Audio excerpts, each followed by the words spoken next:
A lot happening in America as a Kennedy decides to run as an independent to become president of the USA, and the US Republicans are trying to pick a new speaker. Well, I'm joined by Brian T. Kennedy, Senior Fellow, Board Member of the Claremont Institute. Brian, good evening. Kennedy, I see even his own family have condemned him because he's running. Now, I was out with a pollster last night who's done a bit of work on this, and his thought was that the effect of Kennedy was in some ways quite neutral, because he's very liberal on some issues which would appeal to Democrats and perhaps put off some Republicans, but his stance on the vaccine does actually appeal quite strongly to some in the Republican movement. And my pollster's feeling was, you know, it would be plus or minus 1 point state by state, and it wouldn't make that much difference overall. What say you?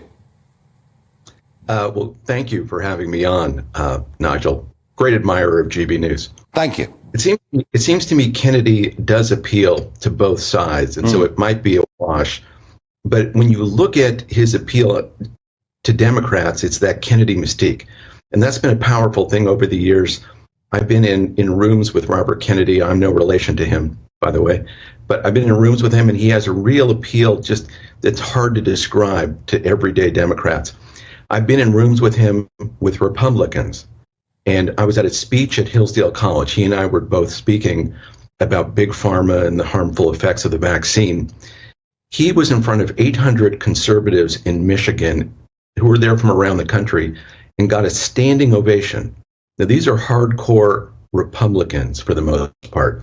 He got a standing ovation because he is criticizing both the big pharma medical establishment here in the United States, which seems to be a very harmful and ineffective,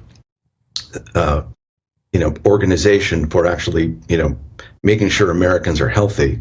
He does that on the one hand. On the other hand, he goes after the American deep state, so-called, the apparatus of the intelligence community, and its inclination toward driving America toward endless wars. And so to the extent that he makes those arguments, they're very similar in many ways to the arguments of Donald Trump.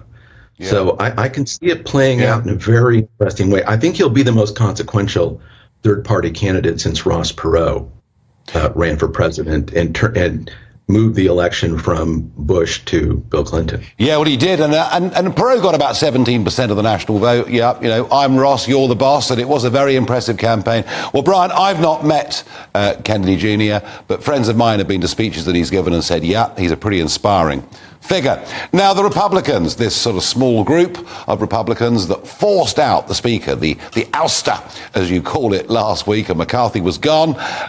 It looks like Steve Scalise, who would be the more moderate, I suppose, of the two candidates, Jim Jordan being the other one. Steve Scalise been selected by the parliamentary group, but is he actually going to win? Is he going to become speaker? Well, it certainly looks that way right now, and he is the more moderate candidate. He's more of an institutionalist, they say, but he's also a very close ally of Kevin McCarthy. And so Kevin McCarthy, in effect, would, in this with Scalise, McCarthy would in effect be a very influential figure in a Scalise speakership. Yeah, well, it's going to be very interesting to see. I want to say, Brian, thank you for joining us on the programme, and come back and see us again soon. Thank you very much. Indeed. It's an honor to be with you. I know it's a busy time for you. You've got a lot of work ahead of you. But when you and your wife have downtime, what are you guys watching on TV? What are you binge watching? Right now we're watching Yellowstone. Yeah, that's the show. We watch, she watches a lot of documentaries. She has a podcast called True Stories. A very, very popular and very funny podcast in which she and another comedian, Rachel Harris, used to be Tig Notaro, watch a documentary, and then they don't really end up talking about the documentary. Yeah. They talk about stupid stuff, and it's very funny. Did you go to your high school reunion? No. No, I didn't. I didn't go to my high school graduation. Why not? You didn't? That's just not your thing? I was so ready to be out of high school. But I just kept moving. What do you know now about running for president that you wish you knew beforehand when you initially wanted to run for president? What did you learn? I learned that the White House wouldn't give me Secret Service protection. Oh, really? I mean, what's your workouts like right now? I know it's difficult because you're on the road, but I exercise every day. but what do you do? Is it weights? Is it?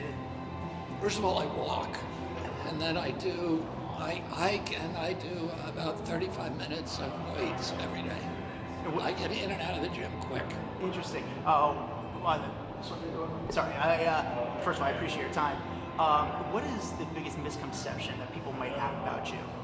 That I'm an anti-vax and I'm a conspiracy theorist. I know, right? It's crazy what people are thinking. But sorry, I really appreciate your time. It's an honor to meet you. I wish you best of luck. Thank you.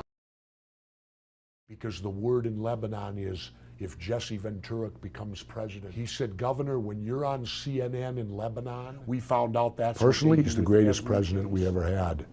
And you know how you know that? He served the least amount of time. They wouldn't even let him do one term. That showed his greatness right there. So imagine how the world would be different if Jack Kennedy lived with no Vietnam and the Cold War ended in '65. What a great world I bet we would have today. I believe he had more enemies within our own government than all of the Russians and all them combined. He was more hated within our own government. I believe that today. He's crazy. He's a conspiracy theorist. They marginalize you, is what they try to do. And they do that, and to do that to me is tougher for them because I'm an elected governor. They bring you over and they just wand you. They go around you with the wand and send you on your way. Well, you decide 2024 newly independent candidate Robert F. Kennedy Jr. made a campaign stop tonight in Orlando. And Fox 35's Manny Martinez was there. He is joining us live from Orlando with more on what he had to say. Good evening, Manny. Good evening, Luann. His messaging tonight was anti-establishment. His words: reclaim the democracy and heal the divide. Our next president, Robert F. Kennedy Jr. Robert F. Kennedy Jr.'s long-shot presidential campaign stopped in Central Florida. Well, I wouldn't identify myself as liberal or conservative because I think those labels are about driving us apart. He ditched his Democratic primary run on Monday, running instead as an independent, a move denounced by members of his own family as, quote, perilous for our country. The Orlando visit is part of a string of stops in Florida. What my plan is during this campaign over the next 13 months is to stop us from fighting each other and go over the wall. His message resonating with supporters in the crowd who say they're looking for something different. And it's about pulling both parties together. I think it's amazing because a lot of people in my generation are so sick of the two-party system because it just involves so much corruption. The latest Fox News polling out this week shows Kennedy with support from 16% of registered voters, drawing about evenly from each party. President Biden and former President Trump are shown to be well ahead in a dead heat of their own. If you give me a sword and some ground to stand on, I will win your country back for you. So I need your help. Ross Perot's 1992 campaign serves as the current benchmark for an independent, getting nearly 20% of the vote in a distant third. UCF political science professor Aubrey Jewett says Kennedy's run could still have big impacts. We don't know exactly what that impact will be. Like, which way will it go? Will it be hurting Trump? Will it be hurting Biden? And only time will tell over the next year plus. Now, as for Kennedy, he was in Miami earlier today. A stop in Jacksonville scheduled for tomorrow, I'm told, was canceled. So now the next campaign stop is in Georgia. We're live tonight in Orlando. Manny Martinez, Fox 35 News. House Republicans continue to fight. The left is a cult. I don't want to hear it from Republicans. We'll beat the out of them. Time out. I need you to start helping your party. Anarchy across America. Radical Democrats. Republicans. Republicans. Yeah, I was fed up too. And that's why I'm running for president of the United States as an independent.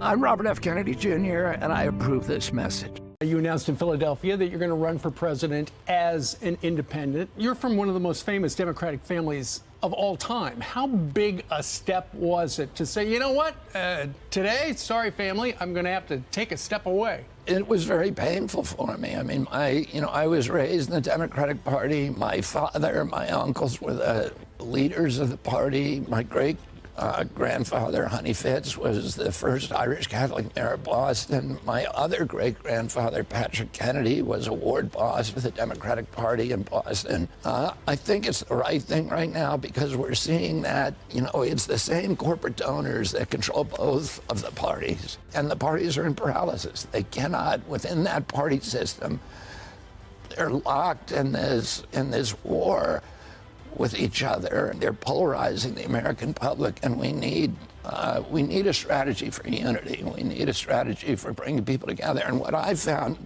traveling the country, even among the most extreme Democrats and Republicans, there's still more that we have in common than the issues that are being used to drive us apart. Everybody wants a clean environment. Everybody wants to take care of our veterans. Everybody wants our kids to have a good education. Everybody wants to make sure the regulatory agencies are serving the public interest instead of working for the corporations that they're supposed to regulate. And I think we need somebody who's going to find those areas of agreement, the values we agree on, rather than focus on these little issues that have us at each other's throats.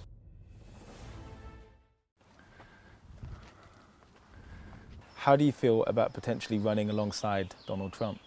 I want to run against Trump, and I can run against Trump better than anybody else can. Do you think you could win? I know I can win because I can hold it, because I get, I get many of the same supporters. I will take support from President Trump. No other Democrat can do that. My supporters are probably equally Republican and Democrat at this point.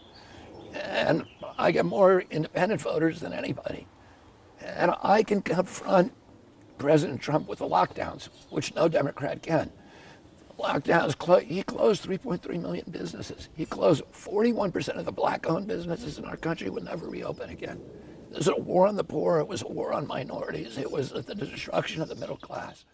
Since announcing your campaign, your brothers, sisters, and wider family have said that they're not supporting you. They're supporting President Biden. How does that feel? Well, some of them. So I had two of my siblings at my announcement who support me, and I think I have a couple of others who are genuinely supportive. But yeah, there's people in my family who disagree with me on stuff. Bobby Kennedy Jr. is running, not as a Democrat anymore for the White House, as an independent. A shocking development. Any other news day, this would be the lead story, of course, given what's happened in Israel. It's sort of taken a back seat, but it is significant nevertheless. Jeff Locke has more from Philadelphia. Jeff. He says, Neil, that it is very difficult for him to renounce his Democratic roots, ones that extend not only to his father, grandfather, but both great-grandfathers. Robert F. Jr. continues to speak as I talk to you now. It is an extraordinary speech. He has managed to excoriate both the current president and the former president, both political parties. He says that these are the two men that are now our choice. The two-party system is broken, and we need an independent. And Robert F. Kennedy Jr. says he is that independent. His own words now, short time ago. This country is ready for a history-making change. They are ready to reclaim their freedom, their independence.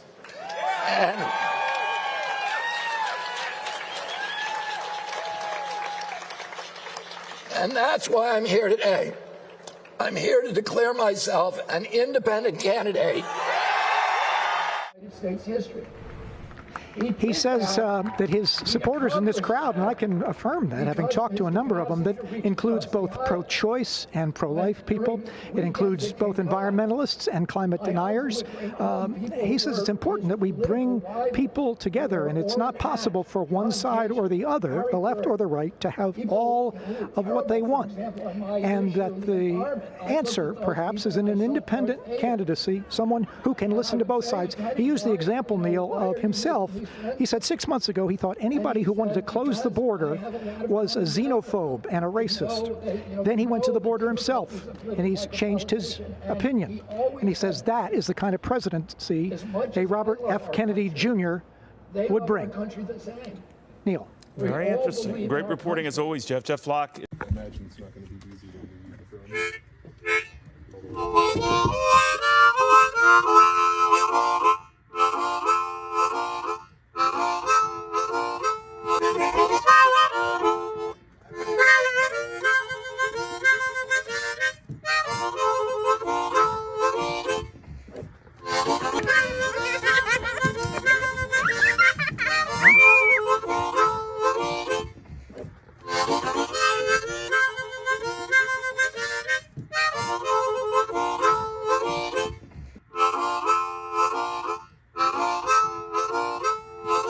I can still see it.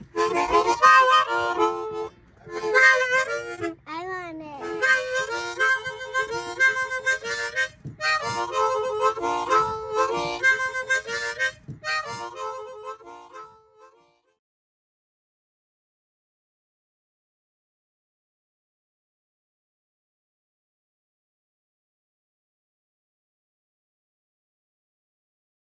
Robert F. Kennedy Jr.'s run for president might be seen as a logical extension of an American political dynasty. His uncle was President John F. Kennedy. His father was Attorney General and presidential candidate Robert F. Kennedy. Both were assassinated. Another uncle was a lion of the Democrat Party, Senator Ted Kennedy. But this Kennedy is running a very different race than his family forefathers. Shunned by his own party, refused Secret Service protection by the Biden administration, Kennedy says he's being forced to consider a giant move, leaving his political party. If he does, it stands to upend campaign 2024 in an unexpected way. Could he draw enough votes away from the two nominees to make a difference? We spoke with Kennedy in New Jersey. A Rasmussen Reports poll just found that 1 in 3 Democrats say they might vote for you if you were to leave the Democrat Party and run as a third-party candidate. What thoughts do you have about that? If the Democratic Party does not allow me to actually have a fair election, in other words, if they continue doing what they're doing, which is to rig the outcome of the election, then I would look at all options. Can you explain in simple terms what the Democrat Party is doing to discourage your candidacy? One of the most, I think, egregious thing is that they've passed a rule that says that any candidate who steps into New Hampshire, that no vote that is cast for that candidate in New Hampshire will count toward them. And so I have campaigned in New Hampshire. I've been campaigning there from the beginning.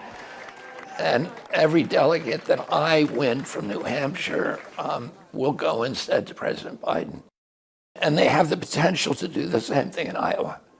It's more akin to what we saw in the Soviet Union during, the Soviet era, when the political party, in that case the Communist Party, was claiming that they had a democracy. But the way they controlled the democracy is the party alone could designate who the nominees were.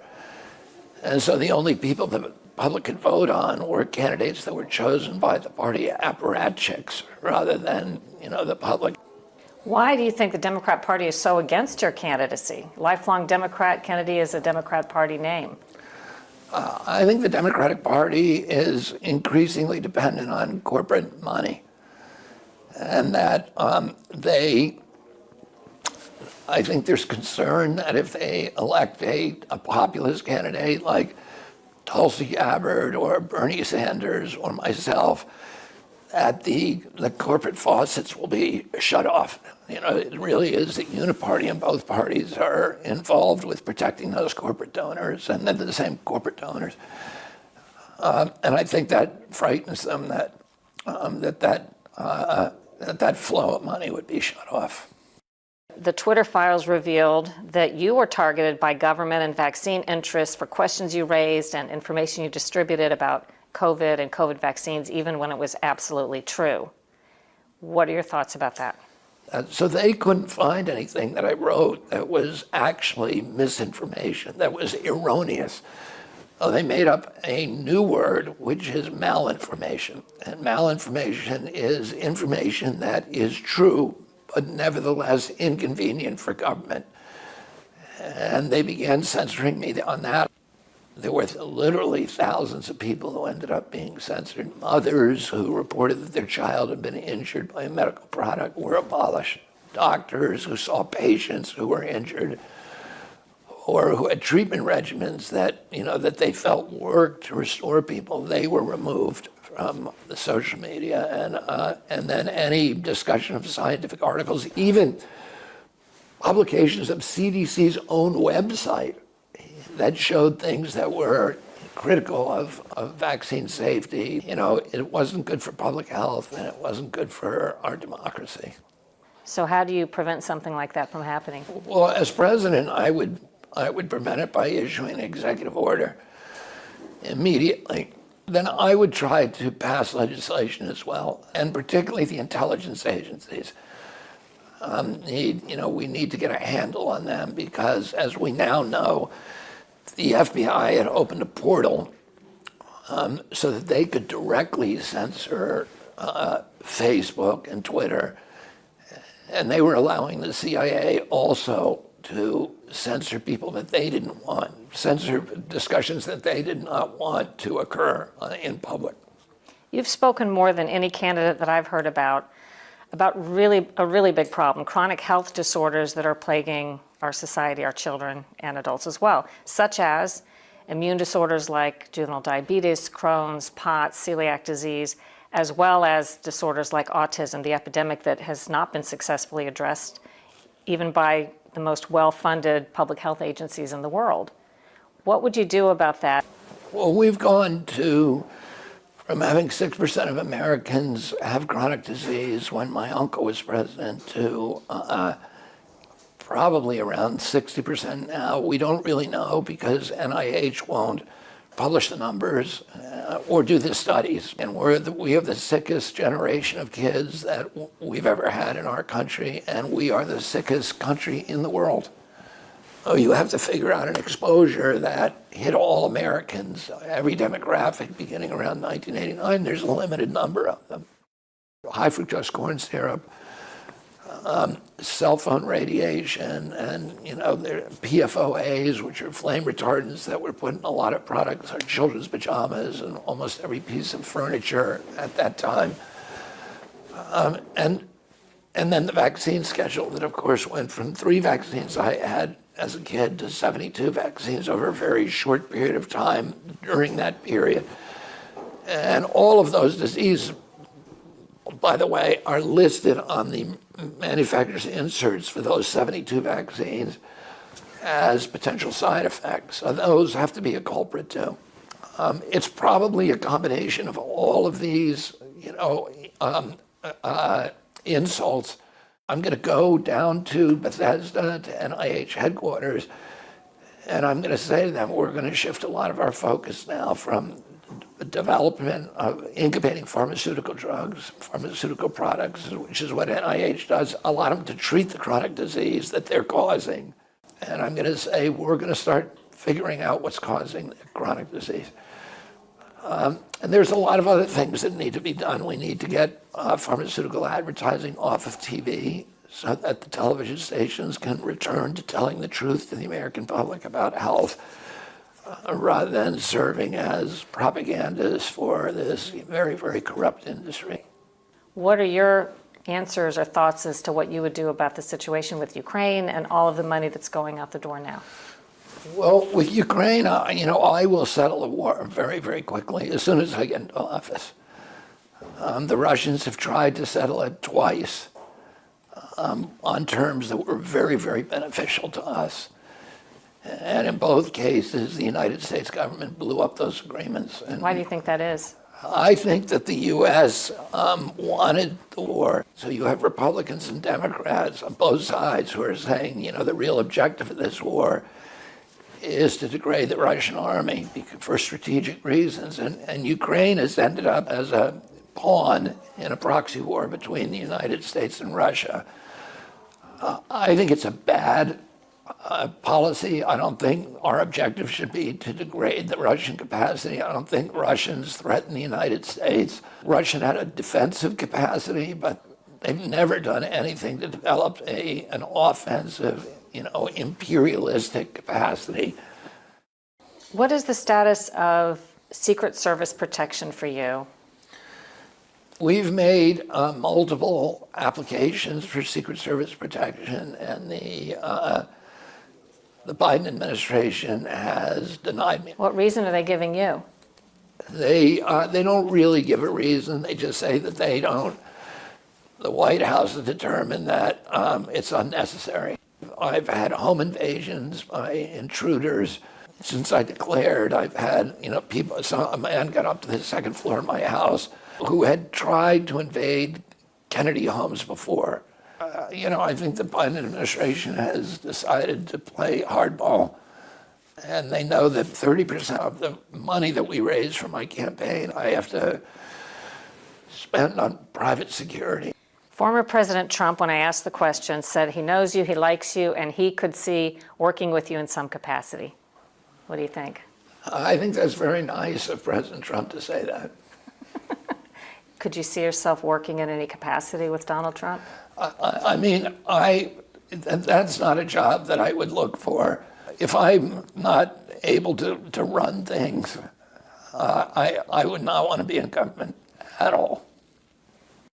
We'll be hearing from other candidates in the weeks ahead. One note, we've been asking Joe Biden for an interview since 2019 and are still hoping he'll agree at some point.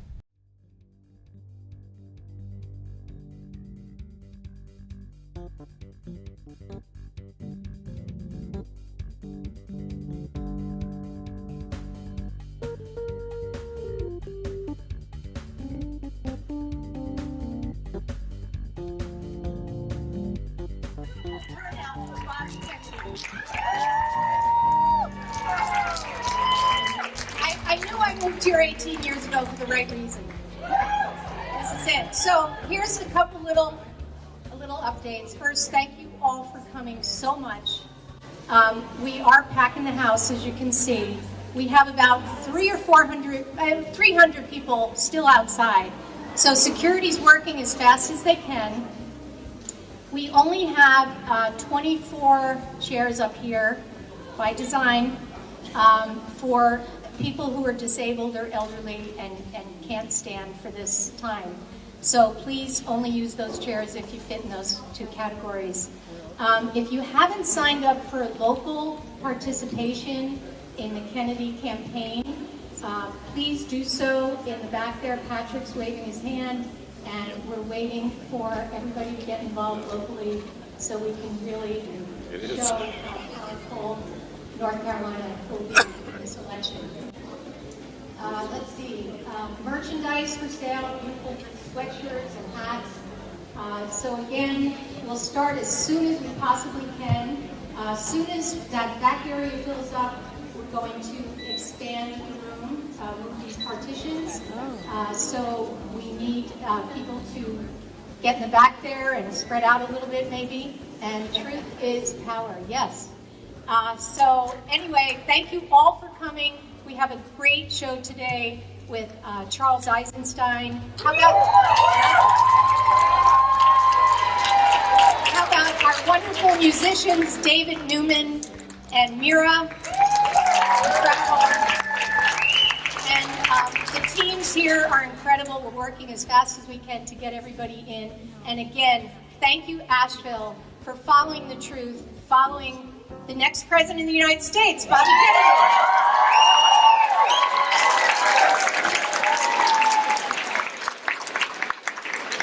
I'm Rhonda Rohrabacher, the film director for the next president of the United States, Robert F. Kennedy Jr. I'd like to recognize health freedom activists and someone who helped secure this event for us, Maureen McDonald.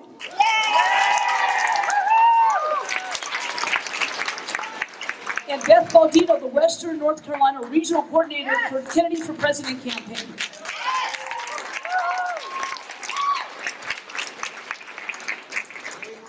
And now I'd like to introduce Charles Eisenstein.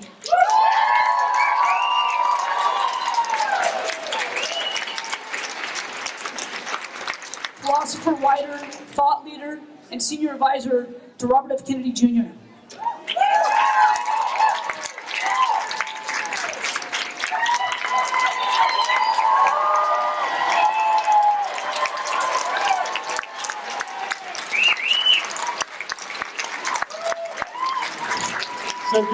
So good to be back in Nashville and have the opportunity to see a lot of familiar faces and have the opportunity to introduce Robert F. Kennedy Jr. I'll give like a little context for this moment of really profound breakdown and transition in our world, in our country, and then on the other side of that, the possibility of a renaissance, a renewal.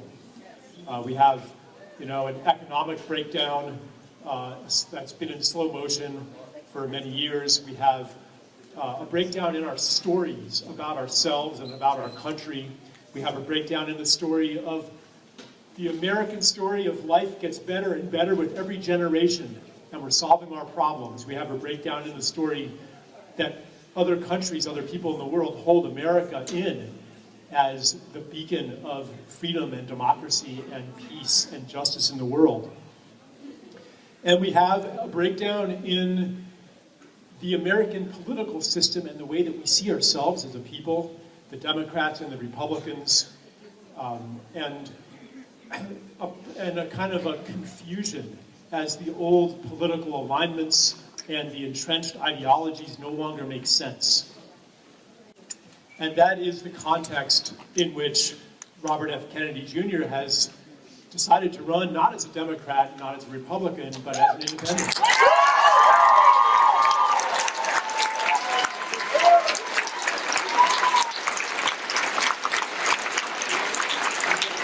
And my support for him, it's not because I agree with him on every issue. It's not because he's got all of the answers. For my whole life, I've been waiting for a politician who would say, I don't really know everything. Healthcare, I'm not really sure what to do about that. Israel, wow, that's a tough one. The economy, I would say if someone has all of the ready answers, don't trust them, because probably they are wedded to one of these frozen ideologies that defines the Democrats and the Republicans. So I would just ask you, as you listen, maybe to hold your own habitual ideologies and beliefs a little lightly, recognizing that we are in a time of transition where many of the old certainties are dissolving. So, with that, I offer you Robert F. Kennedy Jr.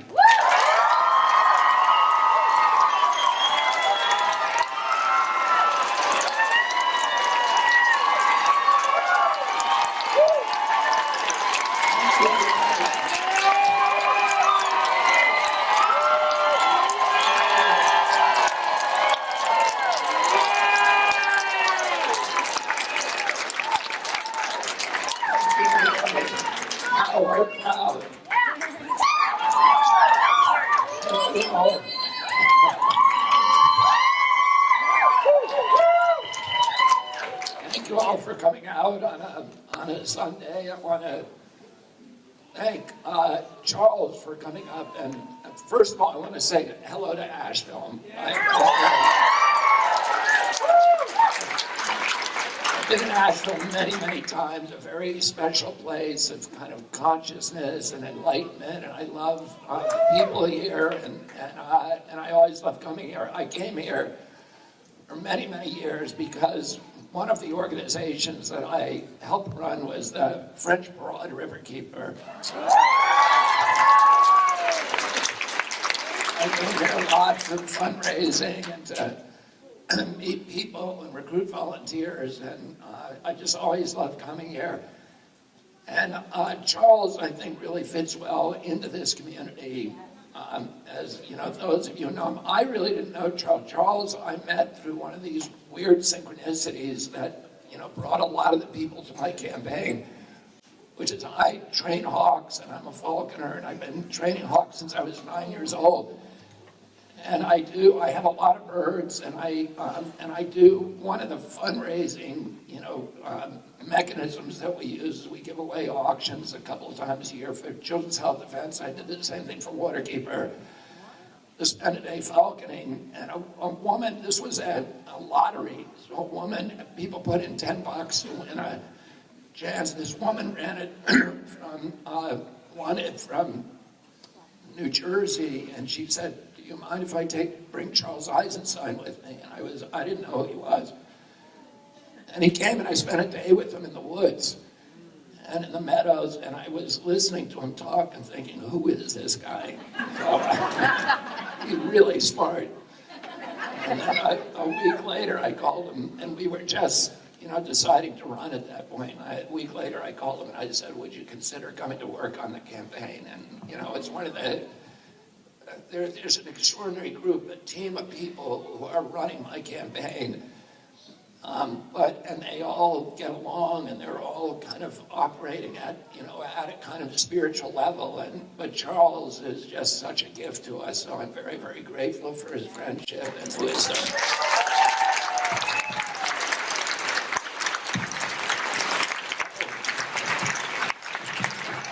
I went to San Francisco 3 weeks ago. I spent the better part of a year in San Francisco in 2018 trying the Monsanto cases. So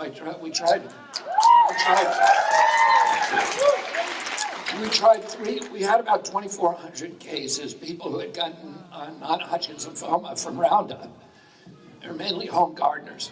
And the way that you try it with multi-district litigation, you keep trying the cases, usually in front of the same judge, until the defendant comes to the negotiating table. So we tried 3 cases. We won $289 million the first one, I think $87 million the second one, and then $2.2 billion on the third. And then Monsanto came to the table, and we settled for $13 billion. But I was there for the better part of a year trying these cases. And every morning before court, I would go to Union Square to the gym there. And Union Square in San Francisco is the equivalent of Fifth Avenue in New York. It's where all of the big, the big iconic American stores like Bloomingdale's, Macy's, Nordstrom's, Gap, Old Navy, Levi are all there. And then the big European brands like Gucci and Prada and De La Valle and Burberry, Ferragamo, all have giant flagship stores there. People come from Asia, from all over the world to shop there. It's one of the big attractions in San Francisco. I went back there 3 weeks ago, and every one of those stores is closed. And it's just acre after acre after acre of plywood. And it's as if Fifth Avenue had no stores left. They were all closed down, and they're closed because of the chaos that's occurring on the streets, because of this giant homeless population. So there's 525,000 homeless in the United States, but half of the unsheltered homeless are in California. And so I felt kind of traumatized by this destruction of a city that I love, and I've spent a lot of time in, and that to me is the most beautiful city in our country. And so I started studying reading everything I could about the causes of homelessness and the causes, the cures, etc. And I came in with a series of biases. One, I thought homelessness was pretty much associated with drug addiction, and it was associated with mental illness, and it was associated with extreme poverty, and that also homeless people in other parts of the country, like New York or Detroit, who became homeless there, would probably prefer to migrate to San Francisco so that they wouldn't have to sleep on the grades and snowstorms, so the weather's better. And there's a famously welcoming social service system infrastructure in San Francisco. And also, I heard from people in San Francisco that that cities like Dallas, the police in cities like Dallas and Austin, when they found a homeless person on the street, instead of bringing him to the local county jail, would put him on a Greyhound with a one-way ticket to San Francisco.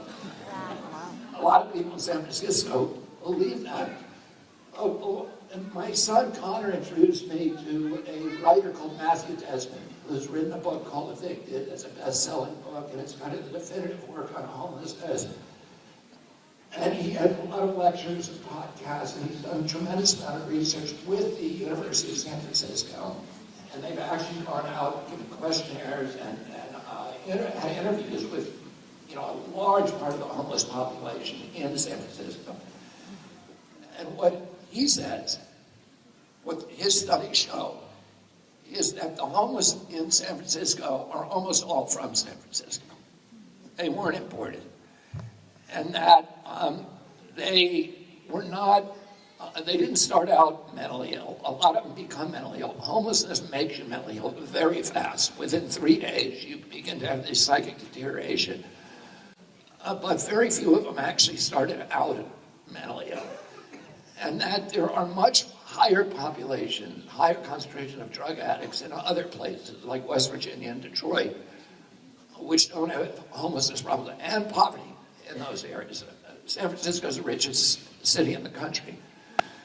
So what Desmond says is that the only variable, the only real correlation is with housing prices. And California has the highest housing prices. In Los Angeles, where I live, the average price of a home is $800,000. So you have to be earning $250,000 a year to be able to afford that home.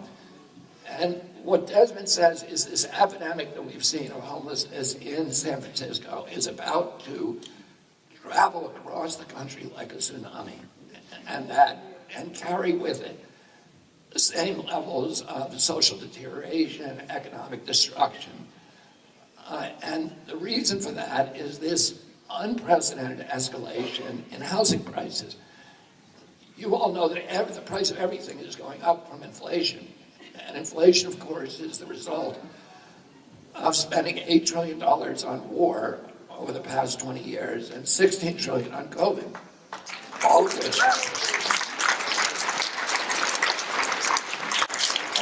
of which we got nothing for in return. But, food, child care, health care, all going up, but nothing like housing.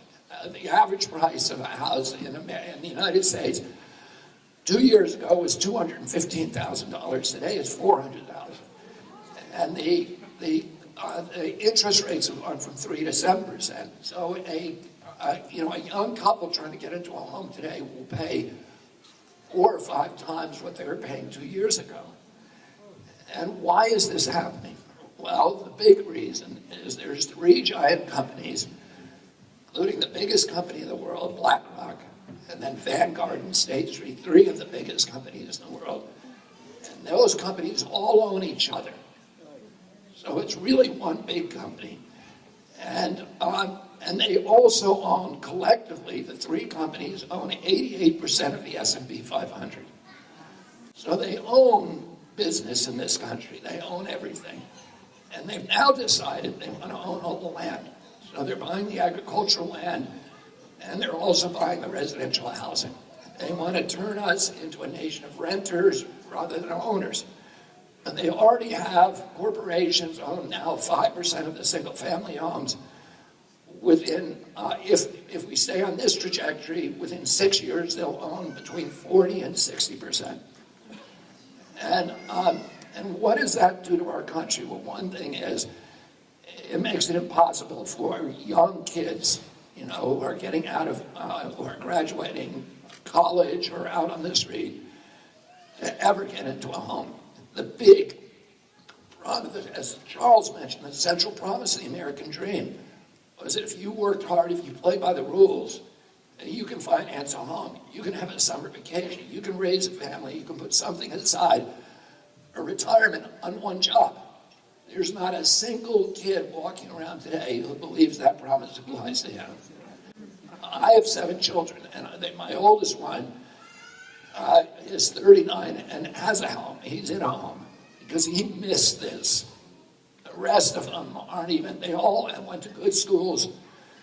They all have great jobs. Not one of them is thinking of getting into a home. And all of us know kids who are living with their parents who shouldn't be anymore. And we all also know stories of somebody who was about to buy a home, put it in on it, go into escrow, sign a contract, and at the last minute, somebody comes in with a cash offer 20% above asking price and snatches it off the market. And you try to figure out who this is. It turns out to be an LLC with an ambiguous name. And if you follow the breadcrumbs, it will lead you to BlackRock, State Street, and Vanguard.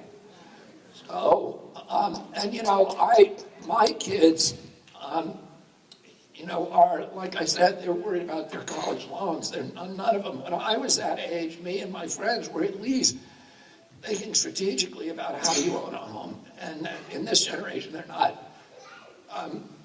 I saw a very, very troubling poll 3 weeks ago, which said in 2013, a poll of young people, young Americans between 18 and 34 years old, found that 85% of them said they were proud of the United States of America.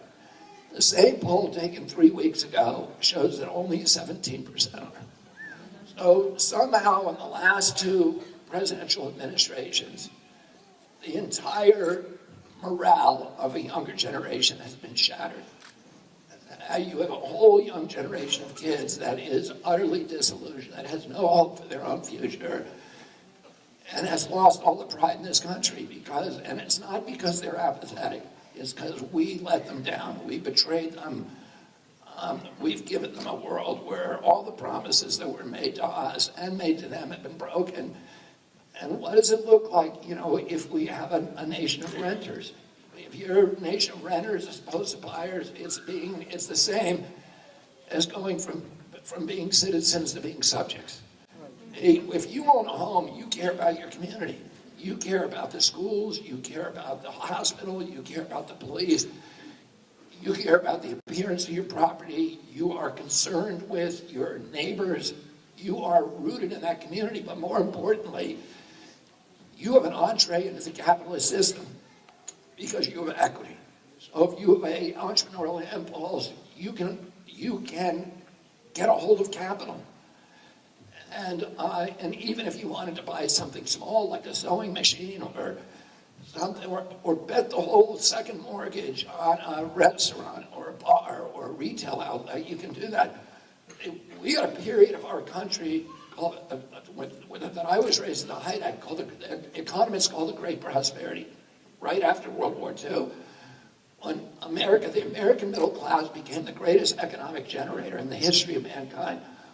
When I was a little boy, my uncle was president, America owned half the wealth on the face of the earth. We were the biggest exporter of goods. And it was because it all started after World War II when the GI Bill and a lot of other legislation got an entire generation into homes. A generation of Americans were now homeowners, and they could borrow money and they could pursue their economic impulses and cultivate America's industrial genius. And that's not true for this generation. We're going the opposite direction. We're turning back into a feudal model, a colonial model, where this new oligarchy, this corporate kleptocracy will own all of the land and all of the homes and all the businesses. And we become, consumers and renters. And I'm running against two presidents who both are running on the platform that they brought extraordinary prosperity to our country. But yeah, when I travel around this country, I'm not finding people echoing that. I find them saying we're being gaslit. And I spent 6 months talking to people all over this country, but in all the 40 years before that, I spent sitting at people's kitchen tables because I'm representing them on lawsuits and litigation. Today, I'm representing 1,000 families in Columbiana County, Ohio, in East Palestine, whose lives were upended by the Norfolk Southern spill.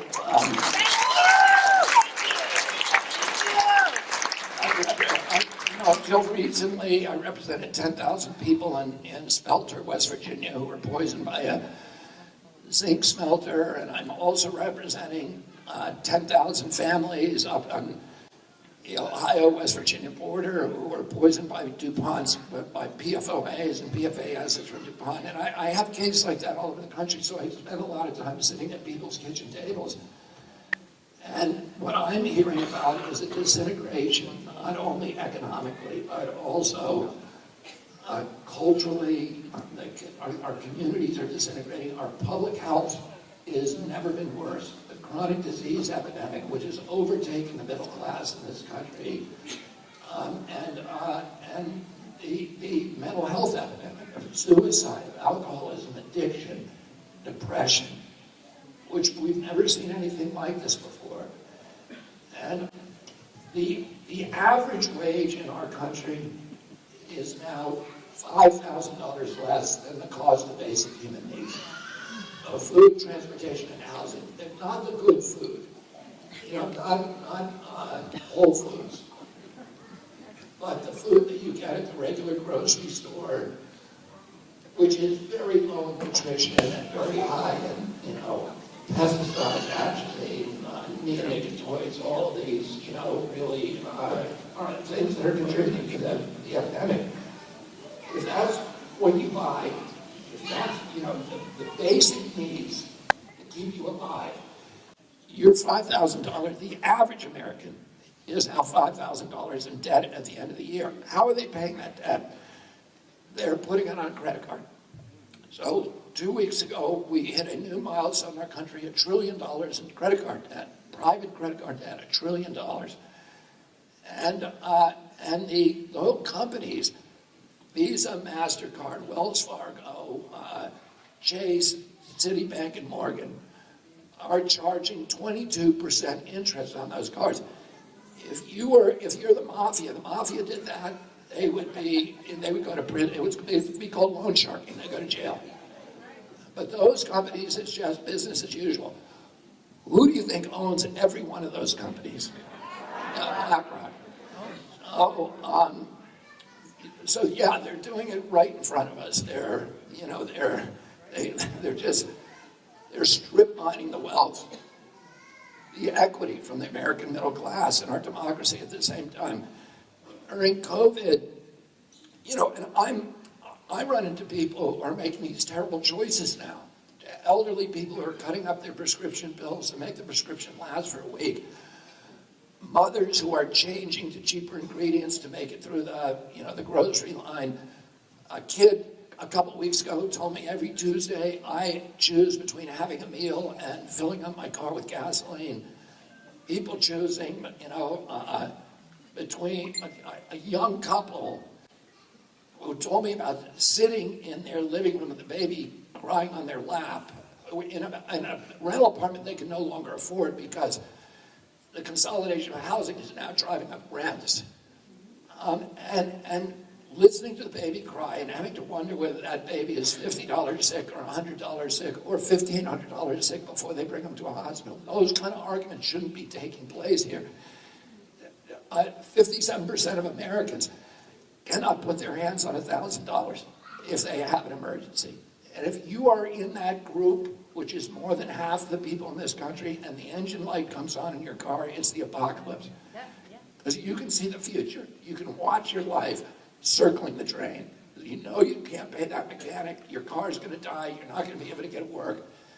You're going to lose your job, and you're going to end up on the sidewalk, just like all those people in San Francisco who were not mentally ill. They were not drug addicts. They just had the engine light come on, and they're out there.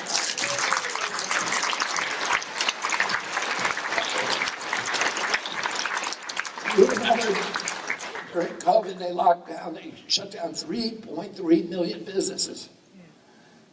And with no scientific citation, no due process. But they kept Amazon open. And I'm suing Elizabeth Warren and Amazon now because Warren asked Elizabeth someone who I've known for many, many years asked Amazon to censor my book on the lockdowns. This isn't the Fauci book. It's another book that I wrote with Joe Mercola. And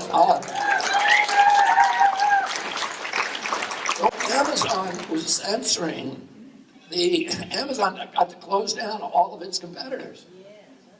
And then it was censoring people who were criticizing that policy.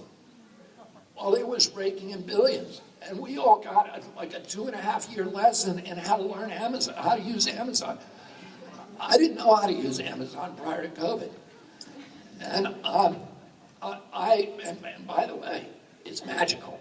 You know, if you just find a picture of something you want and you put send and it's in your driveway the next day. And of course that's very seductive, right? But you know, there's a cost to that convenience, like there always is a cost to convenience. And the cost is that the local retailers are now gone. 41% of black-owned businesses will never reopen. And so that was the guy, I'm sure you all know somebody who closed down and didn't reopen. That was the guy who was paying the local taxes here in this community. That was the guy who was employing our children, you know, during summer vacation, who had a plaque on his wall from the local Boy Scout troops thanking him for supporting him. It was for me that, you know, it was the local retailers and, you know, in my town who were paying for my kids' hockey jerseys and their Little League uniforms. And those people are all gone now. That money was recirculating in our community again and again and again and building us all. And now, you know, it's all going to Amazon. But at least Amazon pays local taxes here, right?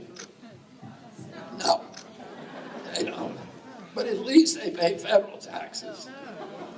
No. Last year, 0. So, like I said, they're doing it right in front of us. And who do you think the biggest owner of Amazon is? BlackRock.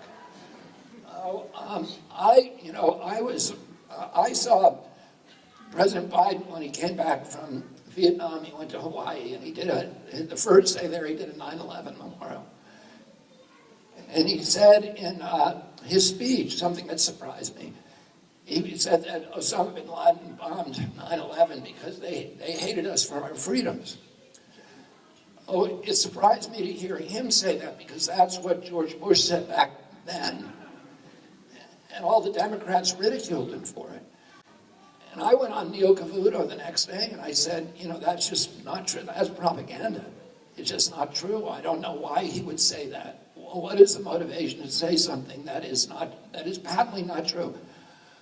Osama bin Laden said again and again why he bombed the World Trade Center, because we put 2 military bases next to Mecca.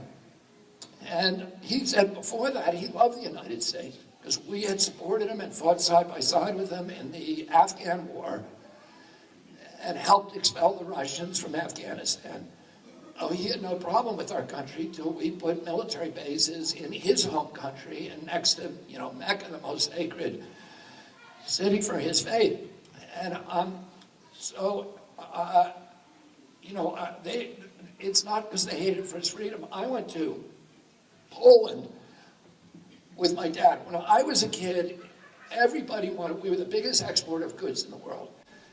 Everybody wanted American-made products. When I traveled abroad, straight with my dad and my mom or alone, people would come up to me, strangers, and offer to buy my blue jeans. People wanted American transistor radios. They wanted American RCA Victrolas.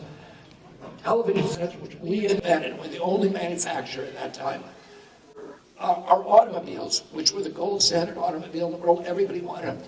I went to Poland in 1964 with my dad, my mom, and 3 of my siblings. At the time, Poland was a communist country. They did not want us there. My father went at the invitation of a local democratic advocate. And the Polish government was so irritated that we were there that they blacked out any news of our presence in all the state-owned media, which is all the media in Poland at the time. In fact, the day before we went to Poland, My mom brought us shopping in Washington, D.C. to buy gifts for kids in an orphanage in Warsaw. And when we showed up at the orphanage, we were very excited about giving them these, American clothes and toys. When we showed up at the orphanage, the Polish government had removed all the children because they didn't want any contact between between us and the people of Poland. And 2 days later, we went to Krakow to visit the Cardinal and the Cathedral of the Black Madonna. That Cardinal was a living saint. He had stood up to the communists. He'd been jailed, he'd been tortured. The piety and dignity with which he endured that suffering had inspired a giant religious revival in the Catholic Church in Poland. Everybody knew that when he died, he'd be beatified as a saint. And for us little Catholic kids who every single night when I was growing up, we read the Lives of the Saints, a chapter from the Lives of the Saints. And for us, it was the biggest thrill of our lives that we were going to meet an actual living saint. And so we went up through Krakow, through the Krakow Square, which is one of the biggest squares in Europe. It looks like a mile long. It was dead empty. The only thing in it was the embassy limousine, but that we came in. And about 3.5 hours later, we came out of the cathedral. There were 1 million people in the square. And the word of our presence had spread by mouth. And the stores had closed down, the whole city had closed down, and everybody had emptied out to come see my dad. My uncle had been killed the year before. And when we came out, that limo was trapped in a sea of humanity. And we ended up staying there for about 2.5 hours. My father pulled us all through the rear window of the car up onto the roof, and then he gave a speech. And in English, I have no idea what they understood it, but they went crazy. And then they started singing to us, "So Lot," which means "May you live forever." And then they started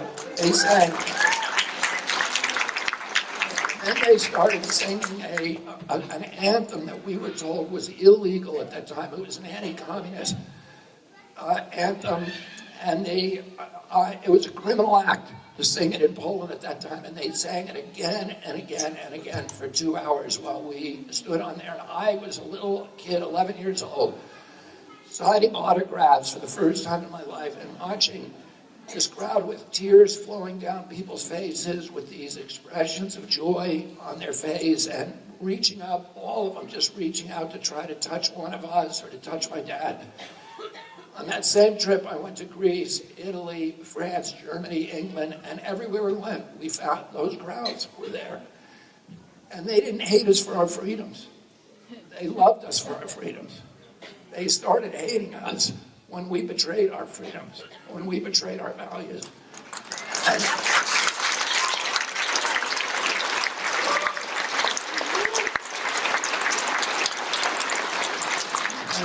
when we became a nation of war, one of the reasons that people were so happy with our country at that point was because my uncle, who had died the year before, had made a strategic choice that to keep the country out of war. And he told one of his two best friends, Ben Bradley, who ran the Washington Post at that time, asked him one day, "What do you want as your epitaph on your gravestone?" And he said he kept the peace. He said the principal job of an American president is to keep the country out of war. He said,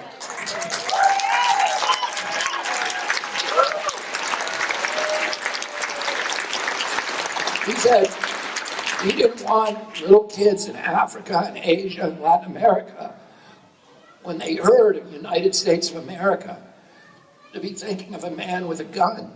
He wanted them to be thinking of a Peace Corps volunteer, of the Kennedy Milk Program, which gave nutrition to millions of malnourished kids around the world, of the USAID and the Alliance for Progress, which my uncle created to put America on the side of the poor, to end run the oligarchs and the juntas, and help build middle classes around the world in order to sustain and nurture democracy.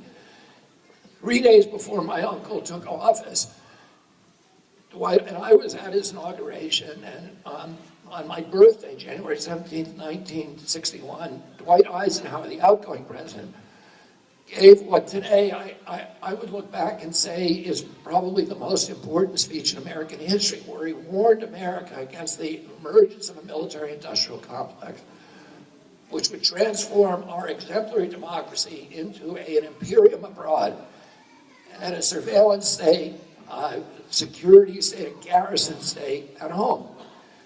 My uncle shared those worries. And, 4 months into his presidency, the CIA and the 3 top officials of the CIA lied to him, and the members of his Joint Chiefs of Staff, the military brass, lied to him boldly to his face about the Bay of Pigs invasion. And when those men were dying on the beach, which is the worst part, the lowest part of his presidency, he took the blame publicly for what had happened. But privately, he said to his staff, I want to take the CIA and shatter it into 1,000 pieces and scatter it.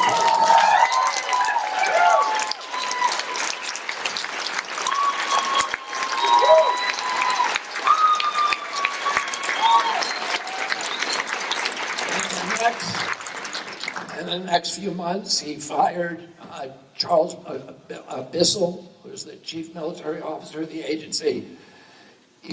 Richard Bissell, Charles Cabell, and he fired Alan Dulles, who was the director of the agency from its birth. And Dulles then later mysteriously showed up on the running the Warren Commission. My uncle spent the next 1,000 days of his presidency in a pitched battle to keep the country out of war with his military advisors. And he kept us out of Laos. He was called a traitor for that, for the Pentagon. He kept us out of Cuba in 61 and 62, and again was called a traitor. He kept us out of Berlin in 62 at the Checkpoint Charlie crisis. And he kept us out of Vietnam. His top advisors, the people he really loved, people he trusted and loved, Max Taylor, General Maxwell Taylor, Bob McNamara, Averell Harriman, and Dean Acheson, all told him, you have to send 250,000 troops to Vietnam or the government's going to collapse. And he said, it's their fight, it's their government, we can't make it an American war. He ended up sending 16,000 advisors, which incidentally was fewer troops than he sent to Oxford, Mississippi to get one black man, James Meredith, into Ole Miss. But they weren't allowed to fight under the rules of engagement that he ordered. They could advise, teach. Some of them did anyway. And he found out on October 22nd, 1962, that a Green Beret had died in Vietnam, and he asked Walt Rostow for a casualty list. Walt Rostow came back, and there were 75 Americans who had died at that point. He said, that's too many, I'm bringing them all home. And that afternoon, he signed National Security Order 263, ordering all military personnel out of Vietnam by 1965, with the first 1,000 coming home the next month in December, the month after or a month and a half after he signed that. 30 days after he signed that order, he was murdered. And a week later, President Johnson signed remanded that order and then sent 250,000 troops to Vietnam, and it became an American war. And then Nixon came in after him and sent 560,000. We killed 1 million Vietnamese. At least 56,000 of our troops never came home, including my cousin George Skakel, who died in the Tet Offensive. And since then, and then my father ran against that war in '68, won the Democratic primaries, and then was gunned down that night, 91. And Martin Luther King, who had become a peace activist 2 months before, was assassinated. And these traumas, my uncle's murder, my father's murder, Martin Luther King's murder, the Vietnam War, 9/11, and COVID, Each one of those national traumas pushed our nation a little farther down that road that Eisenhower warned us against, of, becoming a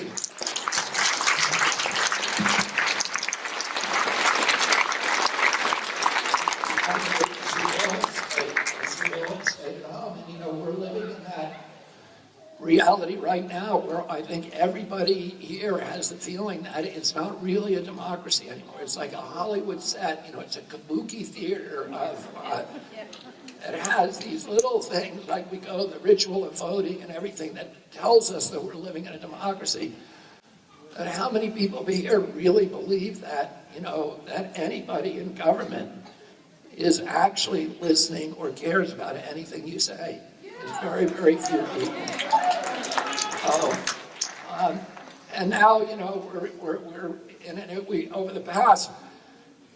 Over the past 20 years, we spent $8 trillion on wars. My uncle wanted to project economic power abroad, not military power, which is what the Chinese are doing and eating our lunch all over the world. We spent $8 trillion bombing ports, schools, bridges, roads. They spent $8 trillion building those things, and now they're beloved in the world and we're despised. It hasn't made us safer. It hasn't won us more friends. And here's what we got for $8 trillion. With the Iraq war, which was half of that, Iraq's now worse off than it was when we found it. We killed more Iraqis than Saddam Hussein. We killed between 650,000 and 1 million. We pushed Iraq. Iraq today is it's not even a nation, it's just an incoherent battle between Shia and Sunni death squads. We pushed Iraq into a proxy posture with Iran, which is exactly the foreign policy outcome we tried to avoid. We created ISIS, and in that war with Syria, we drove 2 million Syrians up into Europe and destabilized every democracy in Europe for the next 2 generations. Brexit is a direct outcome of that, forced migration, as is the riots that are occurring today in France. So that's what we got for $8 trillion. Now, in March, we committed another $113 billion to Ukraine for a war that was a war of choice that we could have ended twice. The Ukrainians wanted to end twice. The Russians, made very, very generous peace offers and then signed them. And that would have left Ukraine intact and given very good offers, and we torpedoed them both times. People in the White House and State Department. And we're we committed $113 billion. And now, the same month, and now last week we committed Congress, both houses of Congress, the Democrats and Republicans, who are they're all getting money from Raytheon, General Dynamics, Boeing and Lockheed, and there's no anti-war party anymore. It's just one war uniparty. They all voted to send another $24 billion to Ukraine, so that's about $140 billion. And with the month that we committed, the $113 billion was March of 2022. The same month, we cut food stamps for 30 million Americans from $283 a month to $23 a month. We cut Medicare for 15 million Americans completely. So, and that same month, the Fed printed $300 billion unanticipated, twice what we're giving Ukraine, to bail out the Silicon Valley Bank. So when the bankers need it, and when the military industrial complex contractors need it, it's the door of the safe is wide open. They just come in and take whatever you need. But when Americans, our brothers and sisters who are hungry, who are sick, who are needy, who are broken, when they need it, there's nothing there. The door is slammed shut. And Mitch McConnell was asked that month. By the way, the entire budget for EPA is $12 billion. So that's all we have for the environment in this country. We're giving 12 times that to Ukraine in 1 year. And that's just the beginning, because even if the Ukraine war ended today, we're still going to spend $500 billion there, rebuilding the country. The contracts to rebuild it are even bigger than the war contracts. So Mitch McConnell was asked in March, because the Republicans are supposed to be concerned about budget deficits. And he said, can we really afford $113 billion? He was asked. He said, don't worry, it's not really going to Ukraine. It's going to U.S. military contractors, so it's good for our country. Oh, he just admitted exactly what we've all been saying, that it's all just a money laundering scheme. Raytheon, General Dynamics, Boeing, and Lockheed. Who do you think owns every one of those companies? BlackRock. And then I saw Tim Scott on the Republican debate. Republicans were all trying to outdo each other, except for Vivek, to his credit, about who was going to spend more on these wars, on Ukraine, and then they said we're going to go to war against Mexico, and then we're going to get China. So they've got a whole pipeline of bonanzas ready for those companies. And Tim Scott pipes in and he says, don't worry about the budget deficit because this isn't really a gift, it's a loan. So, how many here, raise your hand if you think that loan's going to get paid back? Yeah, nobody in the country thinks that loan's going to be paid back. Why do they even call it a loan? Well, they call it a loan because if you call it a loan, you can impose loan conditions. So what are those loan conditions? Well, one is extreme austerity program that makes sure that anybody who's poor in Ukraine will never get anything. More importantly, the loan agreement requires Ukraine to put all of its assets up for sale to international corporations. So it's roads, it's bridges, it's airports, etc. But most importantly, it's land. Ukraine has the richest agricultural land in the world. It's the breadbasket of Europe. There's a joke that if you throw a boot on the ground in Ukraine, that something will grow that you can eat. And there's been 1,000 years of wars for control of that land. Every corporation in the world wants to get their hands on that asset. It control the food supply for the world. And, we've had now 400,000 Ukrainian kids who have died to protect that land. And the loan agreement, which I think the Ukrainians probably don't know, the kids who died out there don't know this, the loan agreement requires Ukraine to sell all that land on an international, what they created, a land market. And 30% of it has already been sold. The companies that have bought it are 3 companies, DuPont, Cargill, and Monsanto. Oh, great. There. Who do you think owns every one of those companies? Right. So like I said, they're doing it right in front of us. And one other thing, the big money is going to be for a contract to rebuild Ukraine. In December, the winner of that contract was announced. Who do you think it was? BlackRock. Oh, and the head of BlackRock, Larry Fink, went over and, ironed out the details in a private meeting with Zelensky. Larry Fink is also on the board of the World Economic Forum. And he's part of what they call the Billionaires Boys Club that meets in Davos once a year to organize, the world for humanity. And their reorganization, they call it the Great Reset. And when the head of the World Economic Forum, Klaus Schwab, was asked to summarize the meaning of the Great Reset in one line, he said, "You will own nothing, but you will be happy."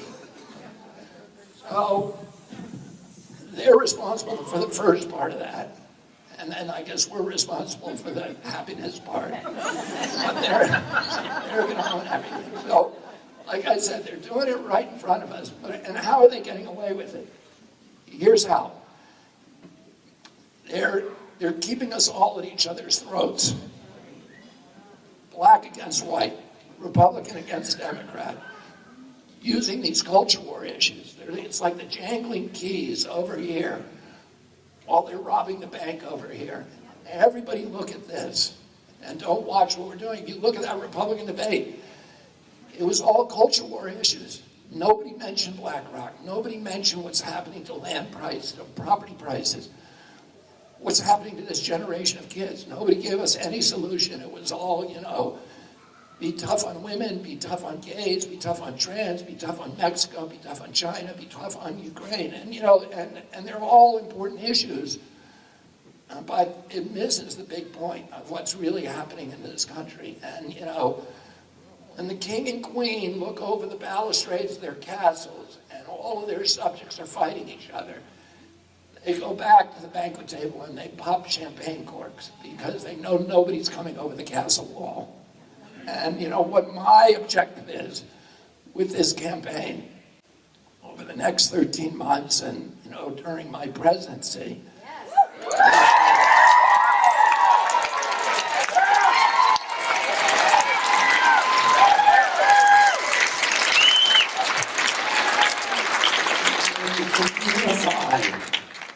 Americans, to focus on the values that we all have in common, which are much bigger,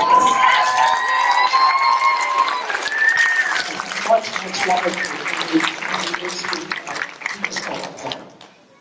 And then to lead everybody over that castle wall and take back our country.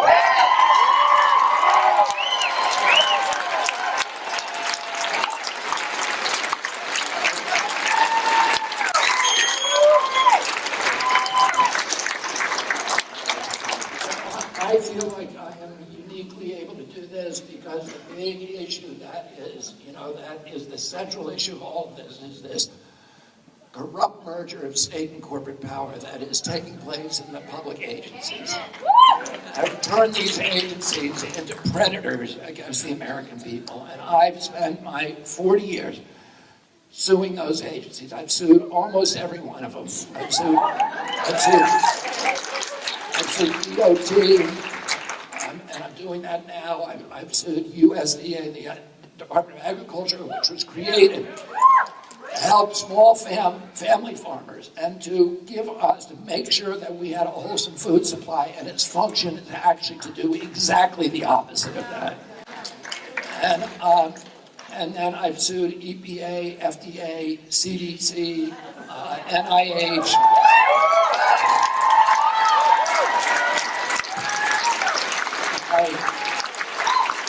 I just won a big case in the Court of Appeals against the FCC for cell phone radiation. For lying to the public about the safety of cell phone radiation. When you sue an agency, you get a PhD in corporate capture and how to unravel it. And I understand that perverse incentive systems in these agencies that put corporate capture on steroids.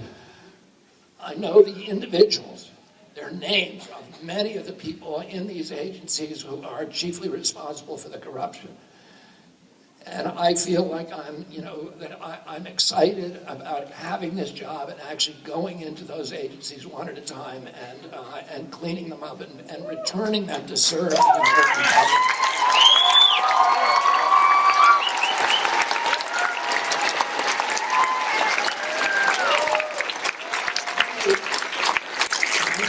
I can't do it alone. I promised in my announcement speech that if you give me some ground and if you give me a sword and some ground to stand on, I will win this country back for our nation. But I need an army. I need an army. And I'll tell you what I need from you, and those of you who want to help, is that go to Kennedy24.com.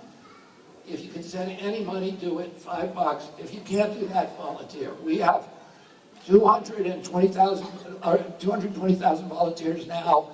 We have 10 times more than any other campaign. But we need them. I need to go out over the next months and get 1 million signatures in each state, and we need a big, big volunteer army to do that. And but more importantly, there's a lot a lot of people in this country who should be voting for me and supporting me, but they're not, because they have an idea about me that is largely inaccurate. That are ideas that are promoted on CNN, MSNBC, the New York Times, etc. If I lived in a bubble where those are the only things I looked at, I'd have a very low opinion of myself. But what we found, and we're told again and again and again, that those people convert very quickly if they can actually see me speak, answer questions, engage in conversations.